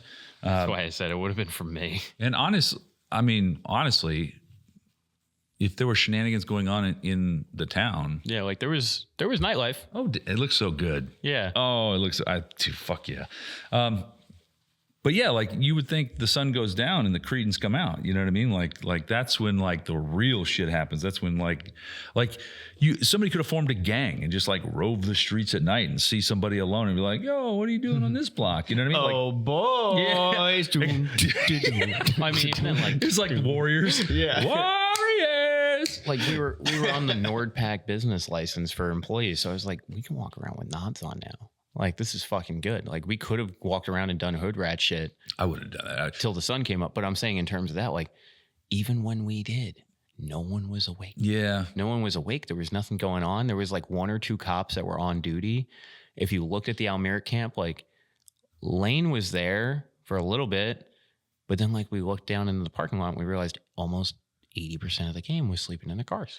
That's silly. And we're just like, fuck. I mean, I'm not one to And talk when that happens, it actually leaves the game really vulnerable to gremlins. To actual gremlins. Because at that point, you could just sneak into the police station while they're all sleeping. Unload all their mags and put their mags back in. That actually Unplug their batteries in their guns. Oh, that would be hilarious, dude. Yeah. Or go steal all the silly string out of the Waffle House and put it in the center square and then tell everyone when they wake up to take a can. Imagine if somebody at night, for the people that did stay on the field, walked around, took everybody's mags, all their guns, just unloaded everybody's mags and nothing else. Well, and then technically that does break the game rules. It does break the game rules. No, he didn't. He didn't loot it. Yeah, but you needed permission to take BBs from mags. It's not loose ammo. Yeah, but like, that's right. That's why I say unplug the battery. Yeah. but like it almost leaves the game vulnerable a little bit to somebody that wants to be like, tee. Like all I did was take in-game items, and I only took loose ammo. I didn't even take loose ammo. I just dumped it. I found 1 speed loader and dumped it on the floor. It was the Waffle House guys. Sorry guys, I told you I didn't do it. I lied. Yeah. As the mayor, I lied. I did dump your BBs. I was telling everybody it was the courier service. But then they also said that and somebody then he piled all the silly string on the rocks in the middle of CQB. But because I was the first one awake, everyone that walked by was like, "Hey, Waffle House did say that they had personal items stolen," and I was like, I forgot what personal items they had stolen, but I was like, "What did you have stolen?" And because I was like, maybe I mistook it for an in-game item. Yeah, and like I didn't. All I took from anybody was silly string. I dumped like Waffle House BBs on the floor. I didn't take money because I didn't see any money. Yeah, there was no in-game currency. Everything else was just like in-game weapons, like the M249, the Claymore, and any UXO. So any type of bomb-looking prop. Yeah, that's all the stuff that we end up taking. And I will say Tom and Logan were doing the thieving with me. So it wasn't just me alone. There was like witnesses. And part of it was we were specifically targeting the independent houses because they were getting a little bit too fortified and united. Yeah. So we left the Gojirian houses alone and any Almerian houses alone.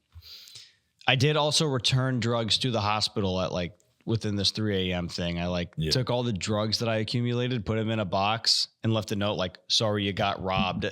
Our donations to the people, because I thought the hospital actually ran out of drugs. And I was like, oh, they had so many. Yeah. I was like, let me like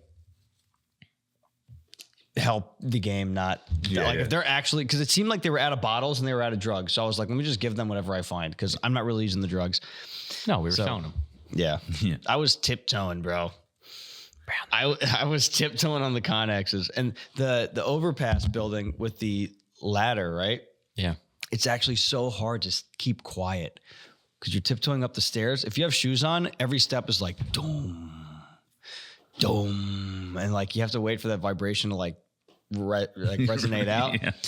But even then it's like once you get to the top of the Connex where the ladder's on it, the ladder where it's leaning up against the Oh, the horizontal one. When you walk, it's like the ladder fucking creaks. That's right. So, being super quiet. Me and Logan had red lights, and we're just like scanning through everything. But it was surprising to see that nobody was sleeping there. I saw cots, bivvies, tents, like most of the camps that were set up, nobody was actually there. Yeah. Now, what would that have added if they were there and there was like more people to actually wake up? Oh, sneak level 1,000. Yeah, you'd have to like. Imagine you're playing the game and you wake up and the fucking neutral courier is standing above you at night with his gun out and a red light pointed at your face. Yeah. You know, I know the truth now. I mean, you know what I mean? Like the next day would be like, oh yeah, hell for the courier. Yeah. You guys must have walked around our building because like around 3 a.m. I woke up and I heard footsteps around the building. And the first thing I did was reach over as I'm checking to make sure my iPro didn't come off, is grab my gun and go, I swear to God, if I have to shoot someone right now. Yeah. It was me. I wasn't going to bother you. Yeah. But I didn't know that. All I heard was footsteps around our building. And I'm like looking at my watch going, it's 3 a.m. What the fuck? Grabbing a gun. I couldn't sleep. So right after this podcast, I'm buying the same bivvy that you have Oh, Tom has it too. with the fucking bug net. It's great.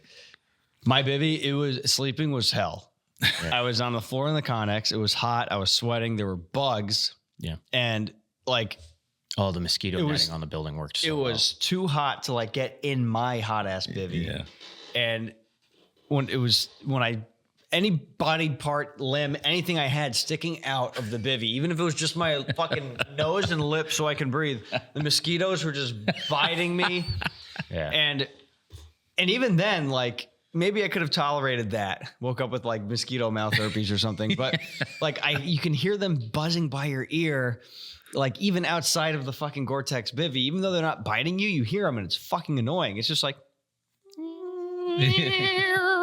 Yeah. so I was like, fuck it. Okay. So I just picked up my shit. I knew that you gave one of the citronella candles to Logan and Tom. So I just went up to their bunk. Well, hold on. There was another thought process there first. I was like, I'm either going to go to theirs or I'm going to go to yours and Aurora's. I knew you had floor space for me and I knew you had the bug netting on the windows, which is really nice. Yeah. I knew that if it was just you, you wouldn't mind if I just fucking bunked in there. Yeah. You were there with Aurora and I was about to walk to yours and then I just like stopped because I thought Tom and Logan, they seemed really tired when we finished robbing everybody and placing all the stuff we robbed out in places in the town. They seemed really tired. But then I was like, can I say it? Yeah. I was like, what if they're fucking? Fucking weirdo. No, we're not fucking during an airsoft game. It's hot as fuck. I didn't want to take the chance. We've been outside for almost 24 hours. Yeah, It's like- gross as fuck. Nobody's feeling clean. You know what I mean? Yeah, Like- Yeah, no, Literally, when you said that, her and I looked at each other and started fucking laughing. Oh, yeah, And we're like, that's- how gross does he think we are?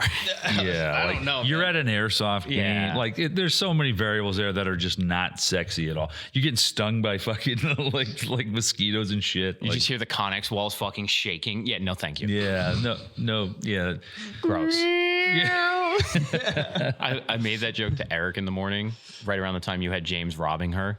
I was like, yeah, Anthony was going to come sleep in our tent, but then he was like, oh, Jordan Aurora might be fucking. And Eric looks, puts his head back and goes, why the fuck would you even think that it's an airsoft game? That's not even on the table. Yeah. I've heard stories from other events and it's not that I thought that you were doing that, but like, in on people doing it at MSW. Yeah. I'm not going to walk in on an actual couple sleeping next to each other. Yeah, What that's if fair. they're I fucking appreciate is like, do I really think you'd fuck? No, it was gross, but like, Bust out the dude wipes, babe. I didn't want Yeah, to I didn't want to bother you. Also, like, You could have slept on the floor. yeah, but I'm, whatever. So I was like, I went to Logan and Tom, and it was basically like, Mom, Dad, I had a nightmare. I can't sleep. So you have I buried all my clothes. you have a citronella candle, and I'd rather sleep sitting upright in a chair than be laying down if it means the fucking bugs stop eating me. Yeah. I also had extra mosquito netting. You could have wrapped yourself in that. Tom woke up like, like what the fuck? I was like, the bugs. Fuck the fucking bugs. I'm gonna blow my brains out. He's like, oh, all right. He's like, you need room. I was like, there's no floor space. I'm just gonna sit on the chair. He's like, you good like that? Are you you okay to sleep like that? So I slept for maybe an hour and a half, 2 hours, like just. like that. And I was their guardian because I ended up hearing like a clicking noise at night outside of the Connex, maybe like 5 a.m. ish. Yeah. I heard like, it sounded like the tactical clickers. Oh, like World War II? Yeah. It sounded like those. And it was like really clicking. Like it didn't sound like a woodpecker pecking. Like it. Yeah. Something man-made. Deliberate. Yeah, it was a deliberate. Yeah. I thought it was weird. And I kind of like got up. I stood up. I had my gun. And then I was like, you know what? Fuck it. Let me sit back down. We'll just let it happen. And then I kept hearing it. And I was like, all right, let me just, maybe I can lay down in my own Connex box for now. So I went there. I was just tired as fuck. I laid down for like another hour. I woke up. All my employees that went home, they came back. All their shit was in the corner. I was like, cool. And I like brushed my teeth and got somewhat less gross and ready for the day. I was sweating in my man jams. My man jams were totally soaked. I had to switch back to the flannel. People kept thinking I was Garantham. Nobody thought that. People, well, they didn't think I was Garantham, but they thought I was being Garantham, like as my character. I was like, no. Look at this. Tell me that's not.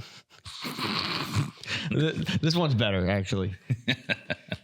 I can see why people would think that. You're like pre-TRT. Yeah, this is still skinny, early. Does videos in his basement, Grantham. So if I were to try to make improve, if this was my event and I was like, it went well, but what can we do to like make it better? Again, the event ran fucking great. Oh, it was dope. So we just also nitpick everything. Not only that, but you know, there's room to try new things and see how it works. Dave, we were 2 hours in and we were like, this is the best way to airsoft. Like, you ran through the coffee shop. You're like, this is my new favorite airsoft. Yeah, this is my new favorite airsoft. It's like go at your own pace airsoft. I would do one of two things.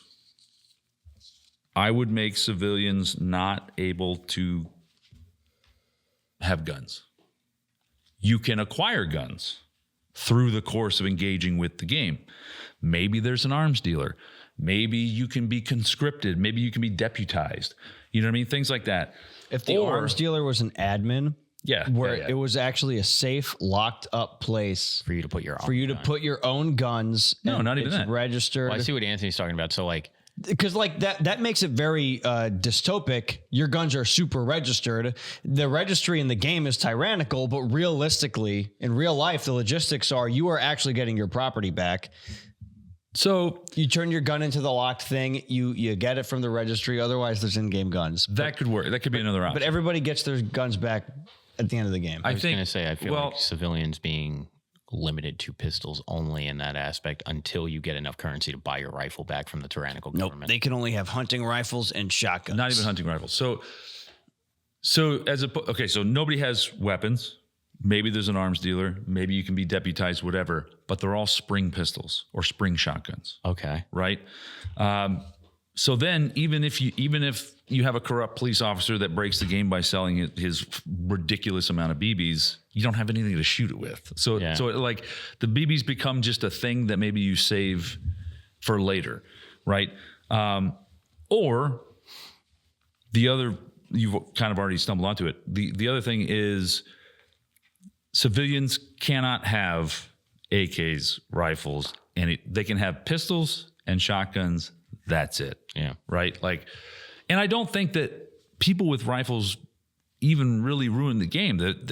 Again, this game was really good. Everybody who played it well. Barely shot my MCX. Yeah. And like the rifles honestly didn't really I didn't even see a rifle till like Sunday afternoon when the like that MCX is the perfect gun for this. Sure. But I feel like the police were having a bad time because they were outgunned. Yeah. Right.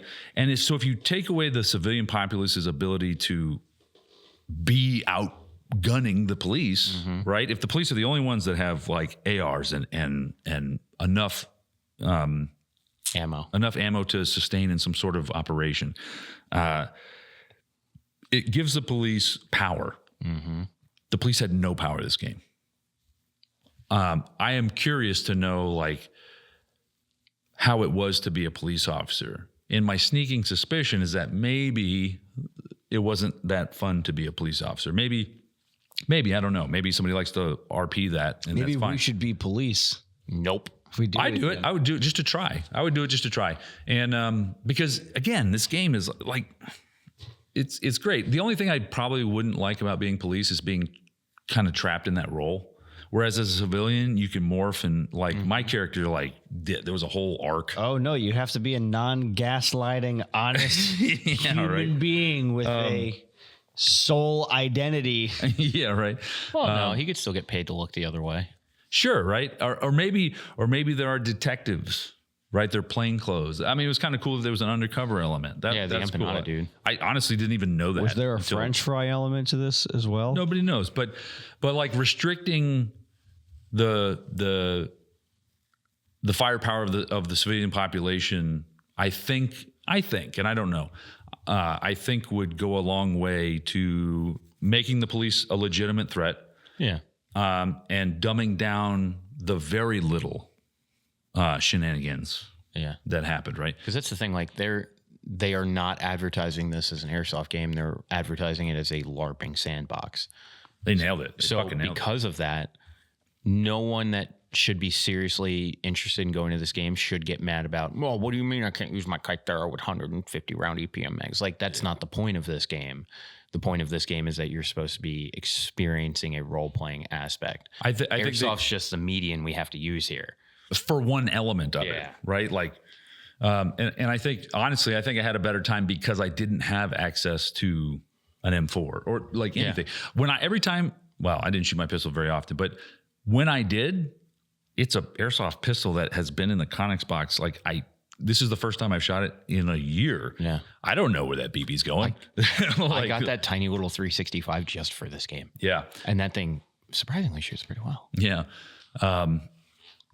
But I would limit severely the civilian population and no ARs, no fucking AKs. Yeah. Like, you're a civilian, be a civilian. You're not a civilian in Somalia. You know what I mean? Like, this is That's the thing too. They did say their universe is Schult, which is a like essentially kingdoms. Yeah, it's two kingdoms, right? So these aren't like warlord factions. Like each side has a king. Like there's government involved, you know what I mean? Yeah, so this is supposed to be closer to like the UK, because I made that joke too. Someone was like, "Oh, this isn't really US simulator." I was like, "It's not supposed to be." I was like, "This is closer to like UK simulator." Oh yeah. It was like, "There's way more guns here, though." I was like, "In the UK, we'd pretty much only be dealing with knives and pepper spray," but like, fuck yeah. Yeah, like I would even say, like, if you own a business, you have to go through the permitting process to have and you have to have a legitimate reason, like, and even though you're a business, you're still a civilian. So you can't have an AK. You can't have like military. You can have a pistol or a shotgun. You know what I mean? Like, I think it would go a long way.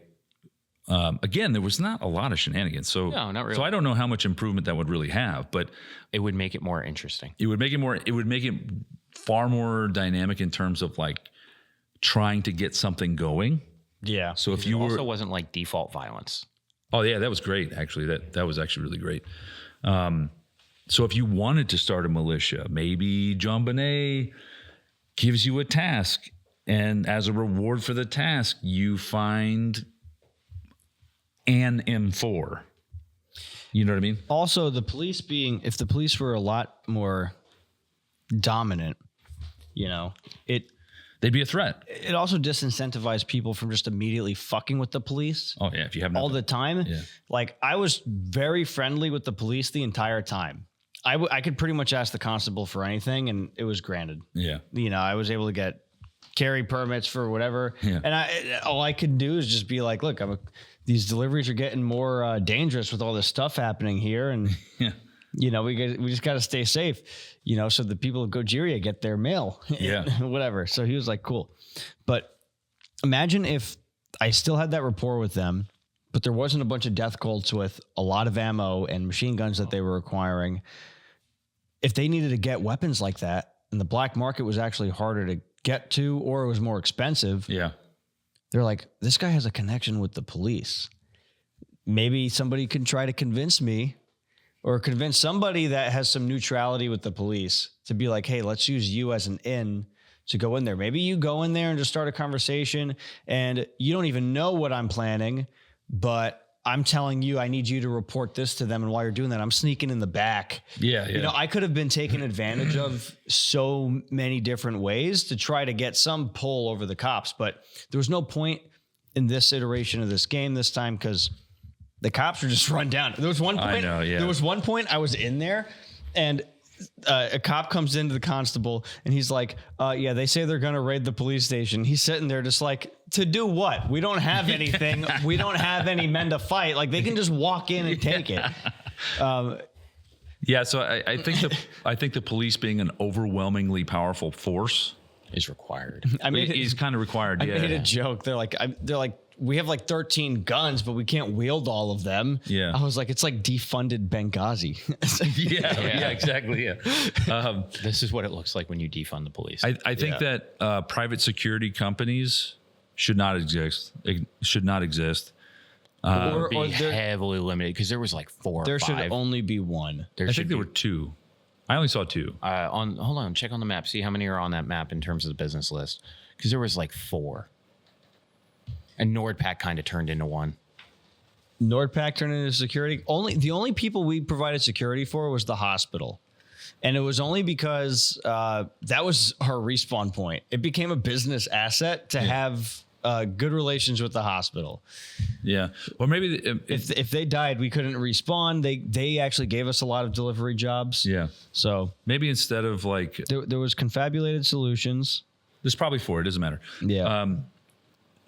Maybe instead of it being like a security company where there's like 15 dudes or whatever, maybe it's like a private security company, which I know is the same fucking thing, but there's only 4 guys. So during registration, they're like, there's 1 slot for this type of company and your max limit for employees is 4.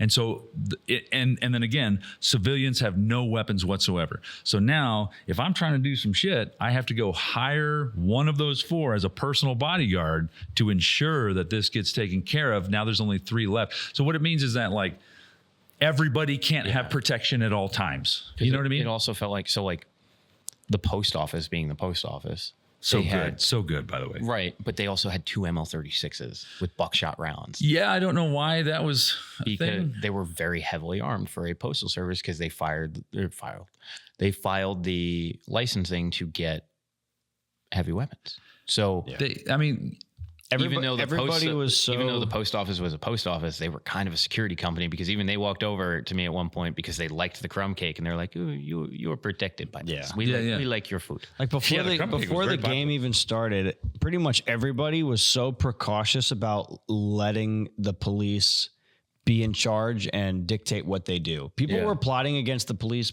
before the game even started. Yeah, but in lore, it makes sense. Yes. It does make sense. Because we're in Gojirian territory. Mm-hmm. The police, you can assume, are Gojirian. Yeah. And we were Almeric. So yeah, this makes sense lore-wise. There's a whole slew of mechanics that could have been taken advantage of. What I'm getting at here is that I feel like the private security company idea is such a low-hanging fruit to just have a lot of military equipment during a LARP game. Yeah, they want to wear all their gear. Yeah, it's a low-hanging fruit where I was like, I don't really like this. It didn't cause a problem. No, it didn't. It was just like, oh, cool. This kid's wearing a full belt line, carrying an AR down the street. It was kind of confusing too because of the laws. Yeah, it's like if you're wearing camouflage or a belt kit or whatever, like that's seen as suspicious. Like I walked around in a t-shirt and shorts. But there's literally like so many people who, licensed or not, were wearing gear. Yeah, that you're like, I'm not even going to pay attention to that anymore. Like because. Yeah, at the very beginning of the game, there was one dude with the bolt action, and he really stuck out. And at first, I was like, was it Zach? Tall, skinny, white guy? Yeah, maybe. Had an average gun.